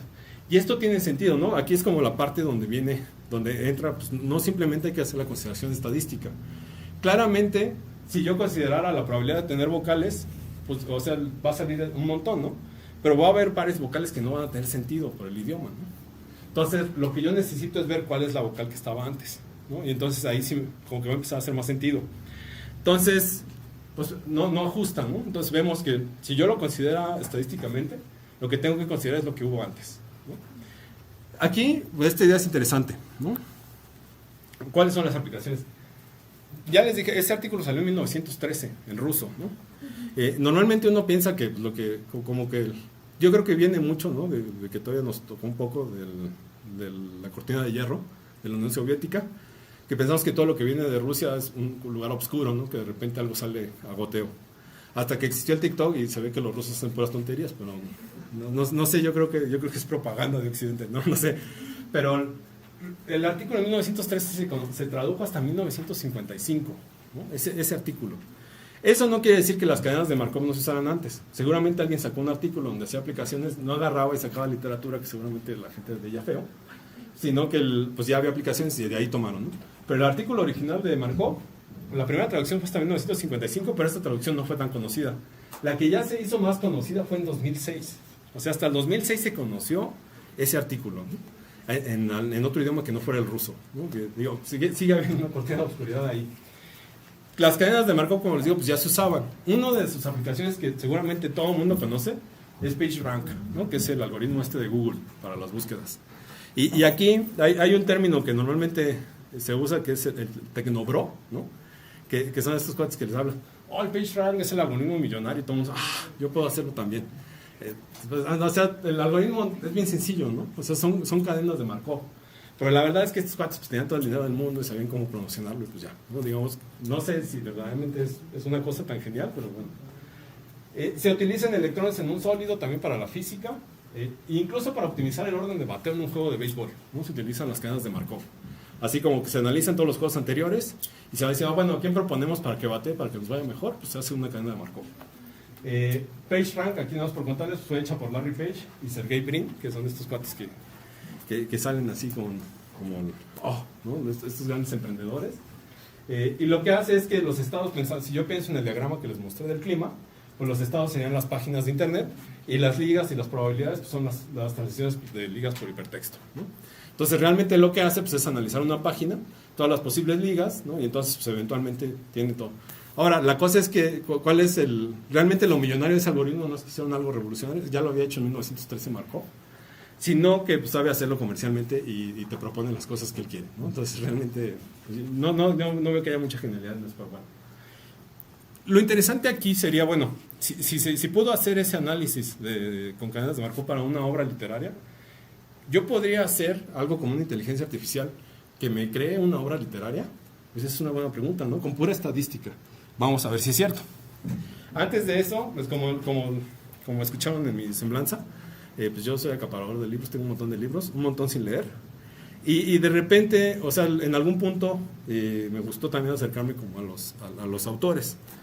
Uno de ellos es Rafa Saavedra, que quizá, no sé, ya pasaron varios años, que lo conozcan más, porque hay una canción se le puede llamar, del Norte Collective, que se llama Tijuana Makes Me Happy. Pues bueno, la frase era de él era muy amigo de los de Norte, de Tijuana, ¿no? A él le encantaba hacer como una literatura un tanto experimental, que todavía se puede leer, ¿no? Digamos que que no se pueda leer y que sean cosas sin sentido, pero le gustaba mucho jugar entre el español y el inglés, ¿no? Pues viniendo de Tijuana, ¿no? Entonces como utilizaba frases del inglés dentro del español, y era raro, ¿no? Porque realmente creo que no tiene una novela, lo que tiene son cuentos, pero los cuentos quizás no tienen una estructura muy narrativa, pero a veces sí, es rarísimo, ¿no? Al final falleció bastante joven, yo creo que tenía como 45 años, pero bueno, dejó sus obras, y en particular está este libro, ¿no? Que digo, ahí está la liga. La ventaja de que haya este libro, pues es que puedo sacar el texto y lo voy a utilizar entonces para hacer un Rafa mático, ¿no? Voy a hacer alguien que escriba como Rafa Saavedra con puras cadenas de Markov, ¿no? Entonces, esta propuesta fue hecha por Brian Hayes en 1983. Brian Hayes es un matemático que realmente se dedica más como a la divulgación y que suele escribir pues, artículos de divulgación en revistas, ¿no? Para todo el público. Entonces, el artículo original en el 83 era un reporte en el progreso del fino arte de volver literatura en babosadas. O sea, en sinsentidos, pero me gusta más decir babosadas. Entonces, lo que va a hacer es hacer cadenas de Markov, secuencias de K caracteres, ¿no? Entonces, va a tomar un solo carácter, va a sacar la estadística y luego va a tratar de hacer un texto con eso. ¿Se imaginan que si toma un solo carácter, va a sacar un montón de sinsentidos? Luego, otros 3 caracteres y a ver qué sale. 5 y 7, ¿no? Entonces, vamos a ver el análisis. Esto lo pueden hacer ustedes, ¿no? Van a esta página, de nueva cuenta si quieren les paso la diapositiva, así que pueden ver el video, y ustedes pueden meter el texto que quieran. Ahí hay propuestas, normalmente en inglés. Yo le metí el texto de Rafa Saavedra. Entonces vamos a primer orden. Este es que los eventos no están relacionados, y sale este texto. No tiene sentido, ¿no? Nada, pase 20, hay cosas que ni siquiera puedo pronunciar, ¿no? Aquí simplemente es considerando que son eventos independientes. El texto sale sin sentido, ¿no? O sea, no se puede ni leer, ¿no? Hay lugares donde hay 3 consonantes, ¿no? Esto no tiene sentido en el español. Vamos a tercer orden. Ahora toma 3 cadenas y da una probabilidad de que la cuarta cadena cuál sea a partir de todas las que había. Como que aquí algo tiene sentido. Echando, reinvente, lagar, en una como el medio, fingido. Al menos se puede leer. Hay un cómico argentino, Peter Capusotto, que tiene un sketch, ¿no? Sobre Nicolino Roche y los pasteros verdes, que es como una versión cómica de Soda Stereo, que son unos cuates que se metieron tantas drogas que se les fundió el cerebro, ¿no? Entonces empiezan a cantar y de repente dicen cosas sin sentido. Esto estaría muy Nicolino Roche, ¿no? Como que hay cosas que no tienen sentido. Vámonos al quinto orden. Aquí ya salen palabras que tienen sentido, pero como que la sintaxis no. Tando, los click and cuts, contrar en algo que no sé, tiene ni pudor. Esto se puede leer, pero no tiene sentido. Vámonos al séptimo orden. En el séptimo orden ya van a empezar a aparecer frases. Into the groove, para no deprimirse cuando quiere enterrar el cierre de una civilización, al cumplir una promesa, cuando la cabeza da vueltas en el entorno por querer algo. Aquí ya tiene sentido, ¿no? O sea, se puede leer. Bueno, tiene algo de sentido, ¿no? Sin tener sentido. Quizás si leen el texto, pues va a haber varias cosas que también están escritas así, pero al menos aquí ya aparecen frases. Entonces, aquí sin necesidad de inteligencia artificial, simplemente la cuestión estadística, puedo construir un texto que se puede leer, ¿no? Definitivamente si ustedes van a ChatGPT, pues va a salir un texto mucho mejor estructurado, pero quizá que tampoco dice mucho como este, ¿no? Digamos, aquí yo no tuve que hacer esto, ustedes pueden entrar a la página y hacerlo en menos de un minuto, ¿no? Y aparece. Pueden ir aumentando más, ¿no? Si van aumentando más la estadística, puede que salgan cosas con más sentido, pero eventualmente aparecerán pues tal cual, copia y pega del texto original, ¿no? Que más o menos se puede ver aquí. Entonces, lo que hice aquí es, al séptimo orden es, ¿qué probabilidad hay de que después de la séptima cadena el octavo carácter sea tal? Aquí sí no me deshice de puntos, de espacios, ni puntos, nada, todo va ahí junto. Y entonces sale algo así, ¿no? Siguen siendo babosadas, pero bueno, salió, ¿no? A partir de la literatura. Algo interesante aquí, yo como para ir terminando, es, bueno, si yo puedo calcular la probabilidad, ¿qué tan probable es que una letra siga? ¿Eso para qué podría ser interesante? Bueno, ya, aquí paso a las cosas que sí son aplicadas. Digo, a mí normalmente me gustan las cosas que no tienen sentido, ¿no? Que son nada más divertidas, pero sí tiene aplicaciones, ¿no? Y aquí hablaré de alguien que mencioné el primero, ¿no? De Claude Shannon. Shannon realmente era un ingeniero, él no tenía formación matemática, y es famoso por una máquina, no recuerdo cómo se llamaba, la máquina final de Shannon, que es una cajita de madera que tiene un switch, lo prenden, sale una mano y se apaga y se regresa. Esa era la máquina, la última máquina de Shannon, que quizá le puso el nombre de último porque si pensamos en inteligencia artificial, quizás es la máquina más inteligente, porque piensa que lo más inteligente es apagarse, ¿no? Se puede ya. Pero bueno, quién sabe. Pero Shannon lo que hizo es, bueno, él como ingeniero normalmente trabajaba en telecomunicaciones y dijo, entonces, yo quisiera ver, si yo mando un mensaje, ya sea por radio o por telégrafo, lo que sea, pues siempre va a haber problemas, ¿no? Cuando es por radio, pues habrá una tormenta y algo pierdo. Si es por el telégrafo, por cable, pues no sé, alguna variación en el voltaje, pues pierdo. Yo quiero ver si estadísticamente puedo reconstruir esa información que estoy perdiendo. Fíjense, esto tiene un montón que ver con la inteligencia artificial, ¿no? Entonces, él tomaba cadenas. Aquí considera una palabra que nada más está formada por A's y B's, ¿no? Dice, ¿cuál es la probabilidad de que suceda una A? Pues la doy como P. ¿Cuál es la probabilidad de que suceda una B? Pues va a ser 1 menos P, ¿no? Porque pues es la de más. O sea, al final de cuentas, la probabilidad de que me salga A o B, pues va a ser 1, ¿no? Si yo al azar agarro, pues definitivamente siempre me va a salir una A o una B. No puede ser que me salgan C porque no hay. Entonces empezó a trabajar con eso, ¿no? Sacar las probabilidades, trabajó un poco de eso y llegó eventualmente a que ¿cuál es la cantidad de información que yo tengo en una cadena? ¿No? Y la dio por esto, este valor 2 a la n, s. Aquí la cuestión es que Shannon, a pesar de que era un ingeniero, no era un matemático ni era físico, llegó a un término que se parece un montón a lo que se usa en física, que es la entropía. Bueno, la entropía en física normalmente se usa en la termodinámica, en la física estadística, que es qué tanto está creciendo el caos en el universo, ¿no? Digamos, a final de cuentas, por ejemplo, si yo pienso en la termodinámica, cualquier trabajo que yo realice se puede convertir en calor, ¿no? Pero entonces aquí estaba la idea de la máquina perpetua, ¿no? Entonces, bueno, si yo puedo hacer algo y me da calor y ese calor a su vez puede también producir trabajo, digamos como una turbina, ¿no? Yo caliento el agua. Entonces yo puedo tener una máquina que esté por siempre, ¿no? Porque pues, si sale calor, ese mismo calor lo uso para recalentar las cosas, para moverla y así. Pero pues no es cierto, ¿no? Porque está la entropía, siempre va a haber algo que voy a ir perdiendo, ¿no? Esa medida que lo que yo no tengo acceso es la entropía, ¿no? ¿Qué tanto estoy perdiendo? Y más o menos es una medida de qué tan desordenado está el sistema, ¿no? Si está muy desordenado, pues tiene una entropía muy alta. Más bien, sí, muy alta.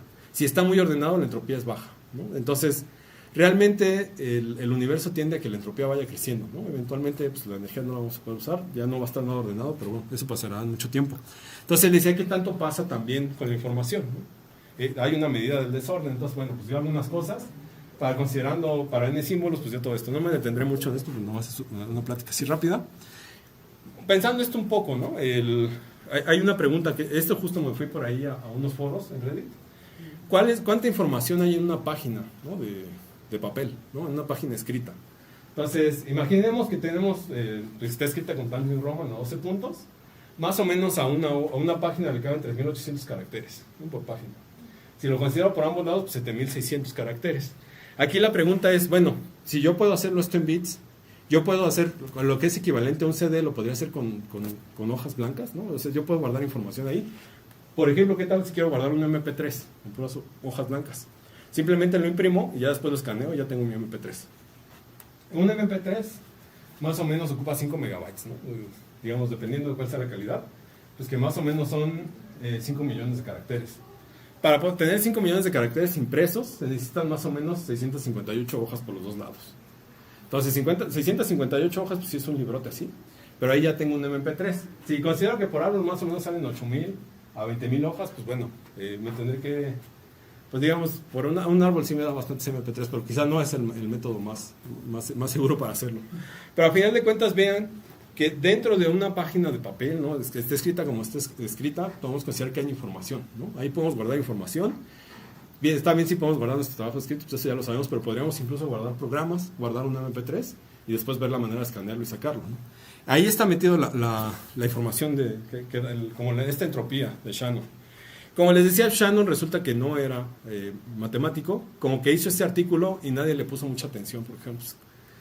Como que no es formal, da las cosas así muy a la y se va, es muy ingeniero. Pero ahí vino alguien otra vez que no aparece en la foto, y yo creo que era alguien que debió haber aparecido, pero no aparece en la foto porque era ruso, no puede ir a tomarse la foto. Y justo a él le tocó trabajar ya dentro de la Unión Soviética, que era Kolmogorov. Kolmogorov hizo todo, él refinó todo lo que hizo Shannon y le puso un rigor matemático. Esto es más paradigmático porque además a la Unión Soviética no le gustaban esos temas de estudio, ¿no? Estar estudiando en la computadora no le gustaba. Consideraban que esos eran temas pequeño burgueses, que no debían de estudiar. La Unión Soviética. Kolmogorov, contrario a eso, dijo, no, sí vale la pena estudiarlo. Y de nueva cuenta, un poco como Markov, que bueno, pues venían de la misma escuela, dijo, voy a tratar de mostrarles que sí tiene sentido, pero lo voy a hacer matemáticamente, no más con argumentos. Entonces le puso un carácter matemático y llegó a algo más, ¿no? Más allá de la entropía de Shannon, habló de la complejidad, ¿no? Que no lo conocemos con la complejidad de Kolmogorov. Entonces, si lo pensamos como Shannon, tenemos, pues, digamos, mi hoja con caracteres y le puedo asociar una entropía. Kolmogorov dijo, puedo irme un punto más allá de hablar de la complejidad. ¿Qué tan complejo es lo que está escrito? Depende de qué programa yo puedo generarlo, ¿no? En ese entonces él no hablaba de programas porque, bueno, pues tener acceso a una computadora y en la Unión Soviética pues era muy difícil, pero él hablaba como del algoritmo, ¿no? Yo puedo construir un algoritmo sencillo en el que yo puedo construir esta hoja. Entonces imagínense que yo quiero construir los sinsentidos que tenía antes, pues lo puedo hacer con un programa, ¿no? Realmente eso fue lo que hice. Entonces él comparaba, por ejemplo, si yo tengo esta cadena, pensemos en binario, que es 1, 0, 1, 0, 1, 0, 1, 0, y luego tengo la cadena de abajo, que es 1, seguido de 5 0, luego 3 1 y así. Él decía, ¿cuál es más compleja y cuál es menos compleja? ¿Cuál me es más fácil escribirla? Si yo quisiera hacer un programa para escribir esto, pues simplemente hago un ciclo, ¿no? Le digo, imprímeme 1 y 0, y hazlo un montón de veces, y ya lo tengo, ¿no? Si yo hago eso como un programa, pues van a ser como 2 o 3 líneas. Pero en cambio, si yo le digo, imprime esto, pues yo no veo como un patrón. Quizá lo más directo que puedo hacer es imprimir directamente la cadena. Entonces, eso, bueno, pensando que son como 3 líneas, pero en caracteres va a ser mucho menos, ¿no? Digamos que son como 12. Al menos son como 15 nada más de la cadena, aparte de la instrucción de decir lo que lo imprime y todo. Entonces, este es mucho más complejo que este, ¿no? Porque viene de un programa en el que la única opción es, imprímeme esto, ¿no? Si fuera 1.000.000 de caracteres y no hay otra manera de hacerlo más chico que decir que lo imprímelo, pues imagínense, va a ser un programa con más de 1.000.000 de caracteres. En cambio, si es 1.000.000 con unos y ceros, pues yo simplemente digo, haz un ciclo de 500.000 y imprime 1 0. Y ya, ¿no? Es un programa mucho más sencillo. Entonces ahí es donde él hablaba de la complejidad. ¿Para qué sirve esto? Bueno, antes de irme para allá. Entonces, yo puedo agarrar cualquier cadena, cualquier cosa que yo pueda describir como una cadena binaria o incluso no binaria, pues yo puedo pensarlo, puedo asociarle su complejidad de Kolmogorov. Entonces, ¿qué tan complejo es esto? Pues ya ahí. Entonces, ¿qué tan complejo es el primer texto? Pues entonces yo lo veo, para poder generarlo, que no tenga sentido, pues quizás es mucho más complejo. Pero cuando empieza a tener sentido y veo que hay regularidades, pues es mucho menos complejo, ¿no? Porque puedo hacerlo a partir de repetir cosas. Ahí, digamos, hay como una pregunta abierta. Pero entonces, a partir de esta complejidad podemos estudiar cualquier cosa, ¿no? Es decir, un objeto, ¿no? Sea una cadena, sea un proceso físico, sea un proceso biológico. Si yo lo puedo convertir en una cadena de unos y ceros, puedo asociarle una complejidad, ¿no? ¿Qué tan complejo es? Entonces, pensando en eso, pues existen las cadenas de ARN, ¿no? Las cadenas de ARN, bueno, pues ustedes sabrán que de biología, no sé yo mucho, pero bueno, tienen que ver con nuestros genes. Y realmente tienen un montón de regularidades, ¿no? Porque solo se pueden conectar de cierta forma, solo tienen ciertos valores, entonces yo puedo asociarle una complejidad. Entonces, hay estudios de esto a partir de la entropía de Shannon para tratar de encontrar regularidades en el ARN. Esto sirve para el acoplamiento de proteínas, para todo, hay un montón de cosas, ¿no? Lo que se puede aplicar. Si yo logro encontrar regularidades, entonces yo puedo decir, bueno, lo más probable es que aparezca la siguiente formación de ARN sea esta. Normalmente se hacía con entropía de Shannon. En el trabajo, y digamos aquí ya para contarles el trabajo que estamos haciendo, nosotros proponemos que a partir de la complejidad de Kolmogorov podemos hacer lo mismo, ¿no? Ahora la idea es, yo tomo cómo es la cadena de ARN, veo que esto podría venir de un programa y veo cuál es la complejidad, ¿no? Entonces a partir de su complejidad digo, un programa me sacó eso. ¿Cuál es la probabilidad de que la siguiente configuración de ARN sea tal? Pues dependerá de mi programa, ¿no? ¿Qué es lo que puede hacer? Entonces aquí pensándolo computacionalmente, aunque originalmente pues no era una idea computacional, simplemente es del algoritmo, es pensar qué tan complicadas son las cosas, pues depende de qué tan fácil es que yo lo haga a partir de las instrucciones. Entonces digamos, este es otro modelo de inteligencia artificial. A esto normalmente le llamamos una inteligencia artificial coevolutiva. Entonces, por ejemplo, cuando las imágenes satelitales, pues normalmente se toman desde muy lejos, algunos de los píxeles puede que estén dañados, entonces toma la foto y algún píxel está dañado. Si lo hacemos por una inteligencia artificial normal, ¿no? La del aprendizaje, pues lo que va a hacer es analizar todos los píxeles que están alrededor y va a decir, hay una probabilidad de que este píxel sea tanto por analizar los demás. Si lo hacemos con complejidad de Kolmogorov, más que pensar cómo son los que están alrededor, voy a tratar de pensar cuál es el programa o el método que me generó este píxel. Si yo sé que este es el método que me lo generó, voy a decir, lo más probable es que este píxel que falta sea generado por este programa. Entonces, de nueva cuenta, parece que es todo muy computacional, pero la idea es, ¿cuáles son los pasos que me llevaron a hacer eso? Entonces, por eso es coevolutivo. No me interesa saber por las regularidades, me interesa saber por qué fue lo que lo produjo, ¿no? Antes. Entonces, digamos, pues ahí hay otro modelo de inteligencia artificial, ese es el que estamos trabajando. Pero bueno, como les digo, ya como conclusión, pues es, en general, todos estos modelos tienen una cierta parte de complejidad en los conceptos. Pero en lo que puede hacer una computadora, en los procesos, son cosas muy sencillas, ¿no? Aquí simplemente les hablo de imprimir unos y ceros, pues son cosas muy sencillas que cualquiera puede hacer en un programa, ¿no? Pero la cuestión es, ¿cómo puedo yo manipular estos mecanismos para que me den un sentido útil para mí? Y sobre todo pensándolo en que no son cosas súper complicadas a las que no tenemos acceso, ¿no? Todos tenemos acceso, o sea, lo podemos hacer tan sencillo como una máquina que aprenda a partir de puras cajas de cerillos, lo podemos hacer a partir de analizar un texto y a ver qué sale, o bueno, podemos hacer un poco más complicado, pero al final de cuentas son cosas a las que estamos, digamos que está a nuestro alcance.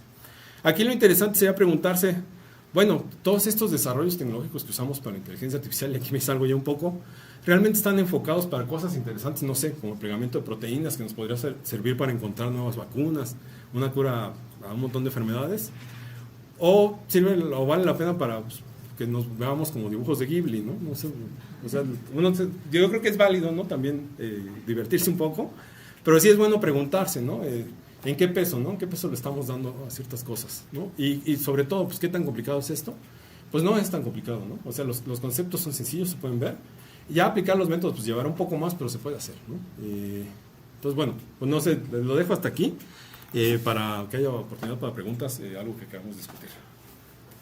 Pues muchas gracias, María.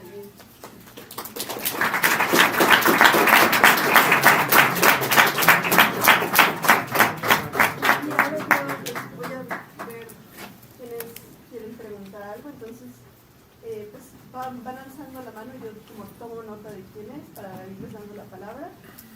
Entonces, preguntas.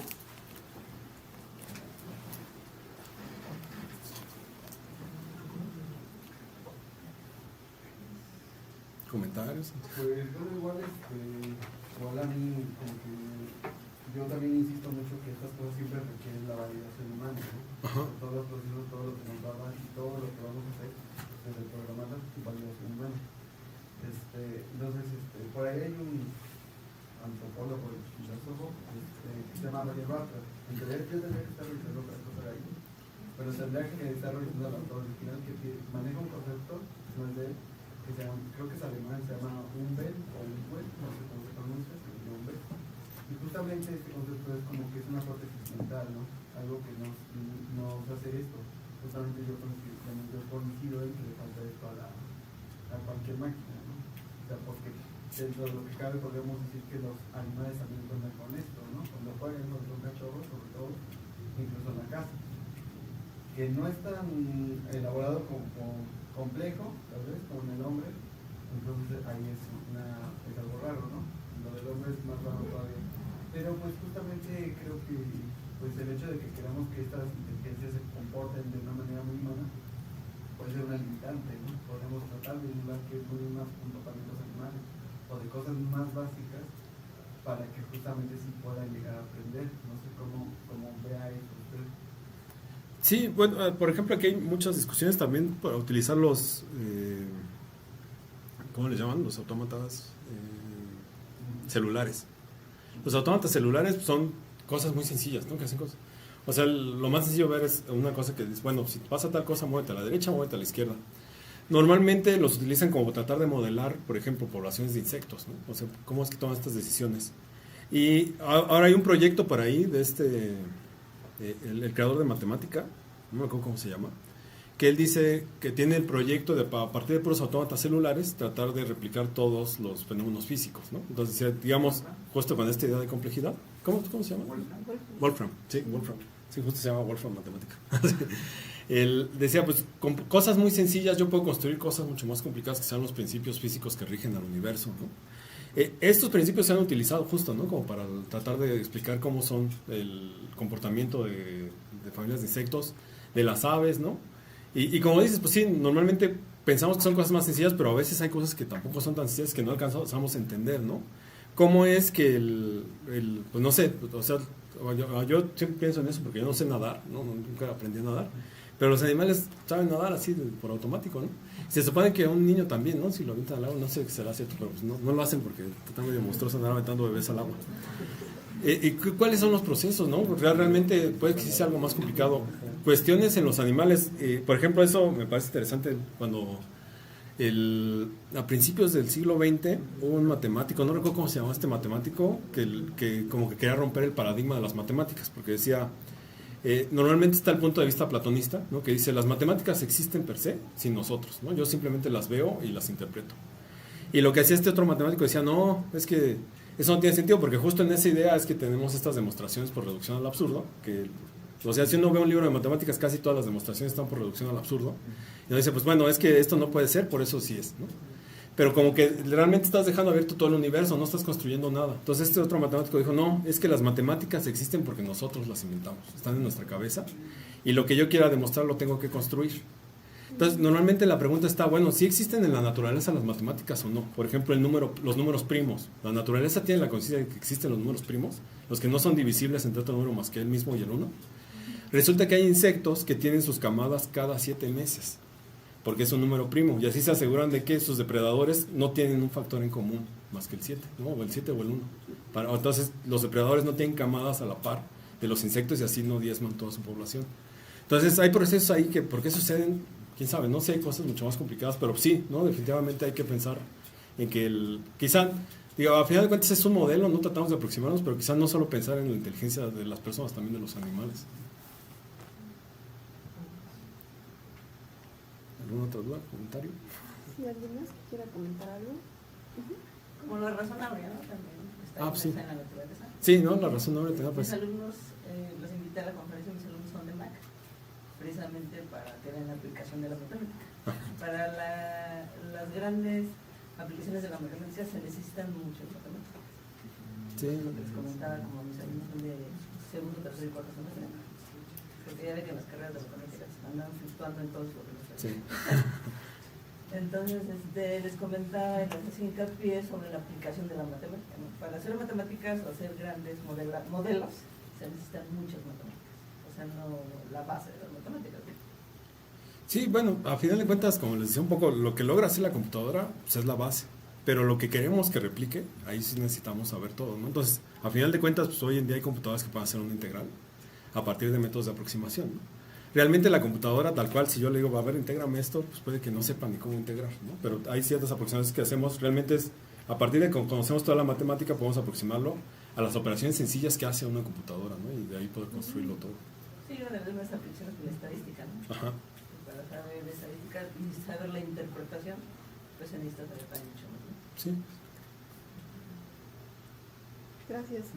¿Alguna otra pregunta por allá? Entonces, la aplicación de este modelo estadístico se podría aplicar a la clasificación de correos electrónicos para que sean interpretados como spam o no spam. Sí, sí, realmente se hace. Bueno, aquí no sé si caigo en una indiscreción, pero alguna vez me invitaron a principios del sexenio anterior a un trabajo supuestamente que querían aplicar inteligencia artificial, decían ellos, para identificar tweets que hablaran mal del gobierno, ¿no? Y sí, normalmente lo que hacen estos modelos es tratar de identificar, ¿no? Si hay palabras negativas, ¿no? Todas las palabras negativas, entonces una grosería, pésimo desempeño, no sé, mafia del poder, o algo así. Entonces, como tratar de identificar y de ahí decir, ¿sabes qué? Este le está tirando, no, como deséchalo, no lo pongas como en las redes oficiales o algo así. Sí, a mí me parecía que así como el plan era medio absurdo, ¿no? O sea, porque pues puedes poner groserías y hablar bien, ¿no? No sé. Digo, a final de cuentas, como les decía, digo groserías por las limitaciones de mi lenguaje, ¿no? A veces quizás estoy tan feliz que me sale una grosería, quizás estoy tan enojado que me sale una grosería. Como que sí es muy limitante, como lo pueden ver, ¿no? En el modelo aquí. O sea, yo puedo estadísticamente sacar cuál es la probabilidad de que salga tal palabra, pero que empiece a hacer sentido, pues ya está más difícil, ¿no? O sea, como que ahí está lo complicado. Realmente, y como decía, ¿no? Siempre tenemos que alimentarlo con la parte que nosotros vemos. Pero sí, se supone que sí, y se supone que sí hay parte de spam, como que la identificación de spam es a partir de ciertas palabras y lo tira a la basura. Pero pues luego a veces sí hay correos que, este sí me servía porque está en spam, ¿no?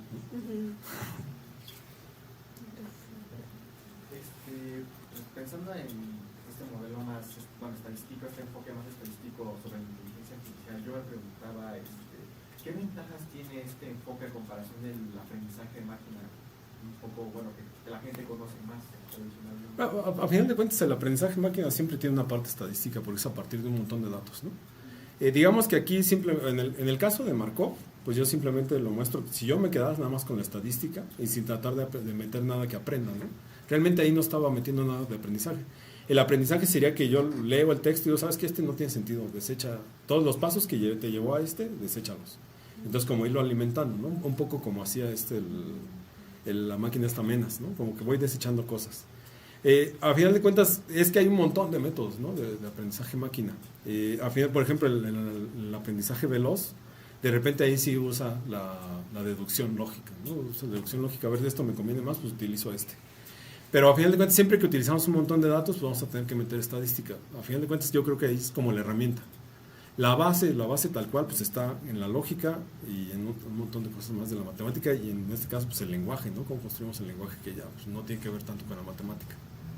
Digamos, en cierta manera, pues es como tratar de encerrarlo a esta parte, solo ver la estadística, pero realmente, pues lo que se necesita son muchas más cosas, ¿no? La estadística solo es la herramienta, ¿no? Para sacar todo esto.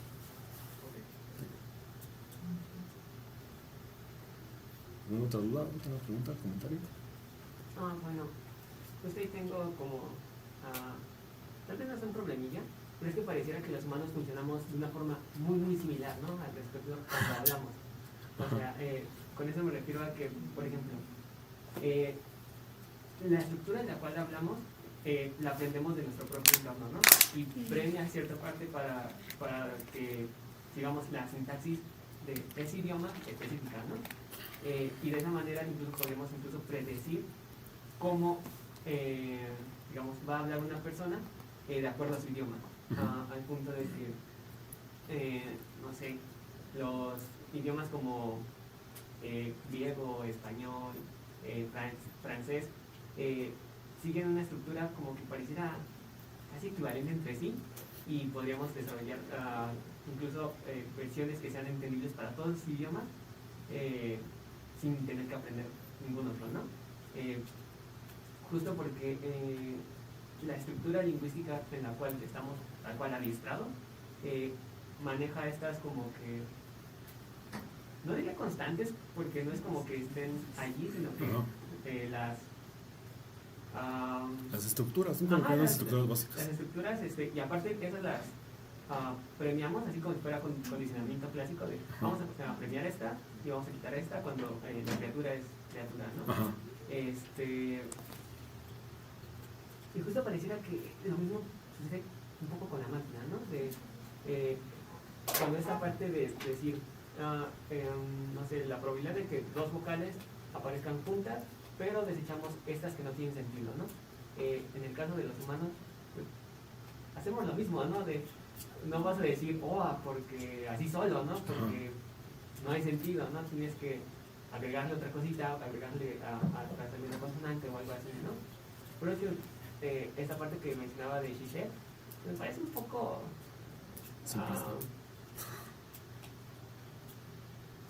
limitada la visión, ¿no? Porque justamente la grosería no es como que sea falta de lenguaje, sino es simplemente otra manera de expresar el lenguaje, ¿no? Porque no quiere decir que si me quedo sin palabras y digo otra palabra, pues ya está un absurdo, ¿no? Porque ¿me quedé sin lenguaje o no? Pero el otro detalle es que pues las palabras no son como que algo mágico y fijo que tengamos allí, ¿no? Que sea como estructural y bueno, si lo observamos en el mundo, pues se basa más en el uso que le damos a esa palabra. Justo podemos insultar estando felices y apoyando, ¿no? O podemos insultar por enojo. Y eso no quiere decir que nuestro lenguaje se haya agotado. Quizás avisa un poco más o evidencia un poco más que el lenguaje es mucho más rico que solamente una parte. Ajá. Sí, bueno, aquí lo decían tanto como es que no sé bien cómo expresar las cosas, pues quizás lo primero que sale es una grosería. Sí es limitante, ¿no? Porque pues realmente, no sé, yo a veces sí me salen groserías, pero no cuando no sé cómo decirlo, pues estoy pensando y como que lo construyo todo, ¿no? La cuestión de, aquí hay algo interesante, ¿no? Porque normalmente siempre, esto también es interesante porque no sé si ustedes han visto en el metro que pusieron estas líneas para espere aquí, ¿no? Y aquí es la salida, ¿no? Resulta que esa es la tesis de doctorado de alguien de ciencias de la computación, ¿no? Hacer estas líneas. Porque hicieron un análisis estadístico de a ver qué tanto convenía ponerle las indicaciones, que la gente esperara que salieran y subieran y a ver si eso aumentaba el tiempo, si era mucho más rápido el metro. Haciendo la simulación sale que sí, ¿no? La verdad es que ya aplicado no sé qué pasa. Yo veo que sigue tardando lo mismo. Yo hice como 2 horas para llegar acá, desde Pantitlán. No sé cuál es, pero justo es ese punto en el que dice, bueno, es que normalmente los modelos estadísticos son como muy limitantes, ¿no? Pero tal parece que nosotros sí nos comportamos así, ¿no? O sea, normalmente se utiliza, por ejemplo, lo mismo que se utiliza para mecánica de fluidos, que son como los medios granulares, se utiliza para analizar cómo se mueve la gente en el metro. Dice, o sea, nos movemos como si fuéramos partículas inanimadas. Parece que sí, ¿no? O sea, parece que sí, pero bueno, esto es pensándolo así en grande, ¿no? Ahí me parece interesante mencionar como una película, ¿no? Que son No matarás, ¿no? De Kiełowski, ¿no? Esta película de Kiełowski, que es Kiełowski, pues este cineasta polaco que trabajó mucho en Francia, que muestra un crimen violento pero sin sentido, ¿no? O sea, de repente, ¿por qué lo hace la persona? Como que no tiene explicación, ¿no? Y lo trabaja un poco más Haneke en Funny Games, ¿no? Funny Games, que es una película sumamente violenta, pero que realmente Haneke la hace como para hacerte enojar. Es que tú estás viendo estas cochinadas violentas, es culpa tuya, ¿no? Pero dicen, de repente sí, ¿no? Como que hay una violencia sin sentido. ¿Por qué es que la gente responde así? Digamos que es como un caso muy extremo. Ahora, en el caso del lenguaje, a mí me llama mucho la atención, ¿no? Porque no recuerdo, hay algún otro escritor, pero también recuerdo Salman Rushdie. Él se hizo famoso escribiendo en inglés, ¿no? A pesar de que él es iraní, ¿no? O sea, él escribe en un lenguaje que no era el suyo, ¿no? Y sucede con muchos escritores, ¿no? Hay muchos escritores que tienen obras que son muy reconocidas, porque son reconocidas, pues dependerá del gusto de cada quien, pero que se considera que son revolucionarios justo porque ellos tienen sus esquemas como de hablar y de repente entran en otro lenguaje y pueden construir otras cosas, ¿no? Es cierto que hay cosas similares entre los lenguajes, pero de repente hay cosas muy distintas, ¿no? Y parece ser que, sobre todo en la literatura, los escritores que vienen de otra lengua y de repente escriben, hacen cosas valiosas, ¿no? Porque de repente podemos leer cosas que no, o sea, no se nos habían ocurrido, no las habíamos visto antes, ¿no? Puede llegar a suceder. Entonces, digamos que justo ahí hay como esto, si todos escribimos igual, como si fuera ChatGPT, pues bueno, pues podemos escribir muy rápido, pues la verdad es que sea muy aburrido y nunca aparecería una novela que sea muy interesante. Yo pienso que no parecería nada muy interesante ChatGPT. Lo interesante justo está, ¿no? Como esa singularidad, ¿no? Cuando de repente sucede la otra cosa. Gracias. Y por allá, Juan Pablo. Ahorita que hablaba de las simulaciones y esto del metro me pareció muy interesante, ¿no? Por ejemplo, recuerdo que también en carreras como psicología, en lugar de utilizarse una rata, a veces utiliza un simulador, ¿no? El sonido y todo eso. Pero algo que me resulta muy interesante es que a veces siempre nos basamos en las simulaciones, pero bajo ciertas condiciones específicas que en el día a día nos aplican. A veces hay una discrepancia muy grande entre la teoría y la práctica, ¿no?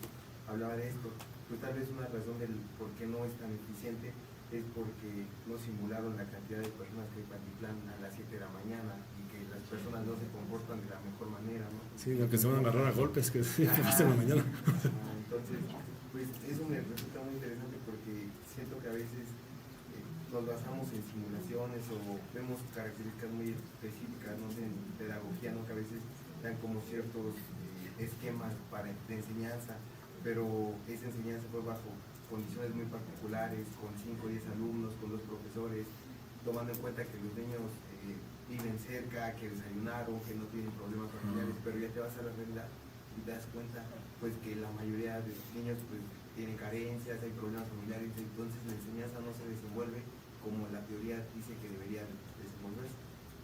Sí, ¿no? Y justo esto tiene que ver con estos modelos en los que se basa la inteligencia artificial, de pensar cómo es la inteligencia, ¿no? Que eran modelos de principios del siglo XX súper reduccionistas, ¿no? Que consideraban casi que éramos máquinas. Ahí hay un libro interesante que de estas editoriales que llegaron a México de exiliados españoles, creo que se llamaba Extemporáneos, no sé qué, pero había un libro de unos daneses que se llamaba El pequeño libro rojo de la escuela.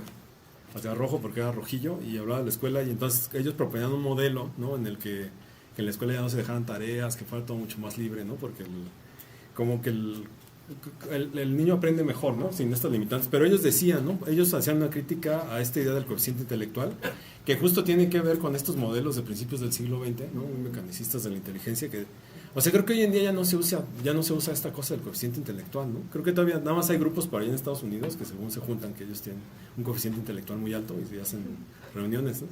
Pero, o sea, realmente era muy reduccionista, porque lo que decían en el pequeño libro rojo de la escuela es, cuando haces este test de inteligencia artificial, agarras a todo el salón, le das la misma prueba y dices, ¿sabes qué? Este chavo salió más alto, este como que tiene un coeficiente intelectual más bajo, pero no pensaste si ese niño hace 3 horas para llegar a la escuela, si se tiene que levantar a ordeñar la vaca.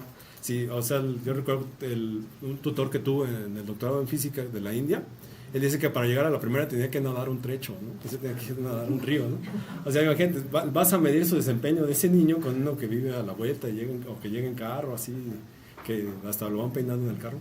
Pues no, hay un montón de factores, ¿no? Y sí, justo las simulaciones en cualquier ciencia, sea la psicología, si me permiten, o sea, hay gente que dice que no se considera, yo digo que sí, las ciencias sociales, e incluso la física, pues son sumamente reduccionistas, ¿no? En la física se suele tener el chiste de las vacas redondas, ¿no? Si yo quiero modelar una vaca, la hago un círculo, esa es mi vaca, ¿no? Y así son todos los modelos en física, ¿no? Son modelos bien absurdos, ¿no?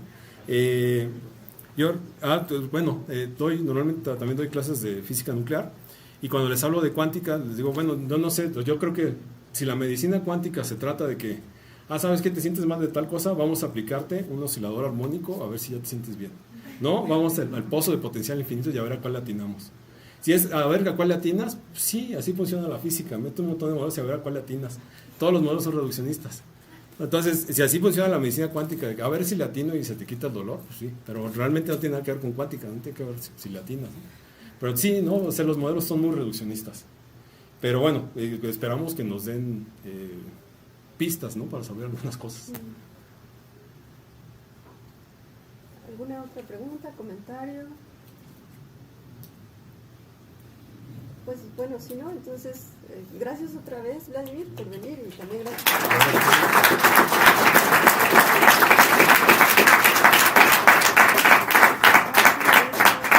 por... Te doy tu constancia y pues les agradezco mucho. Gracias.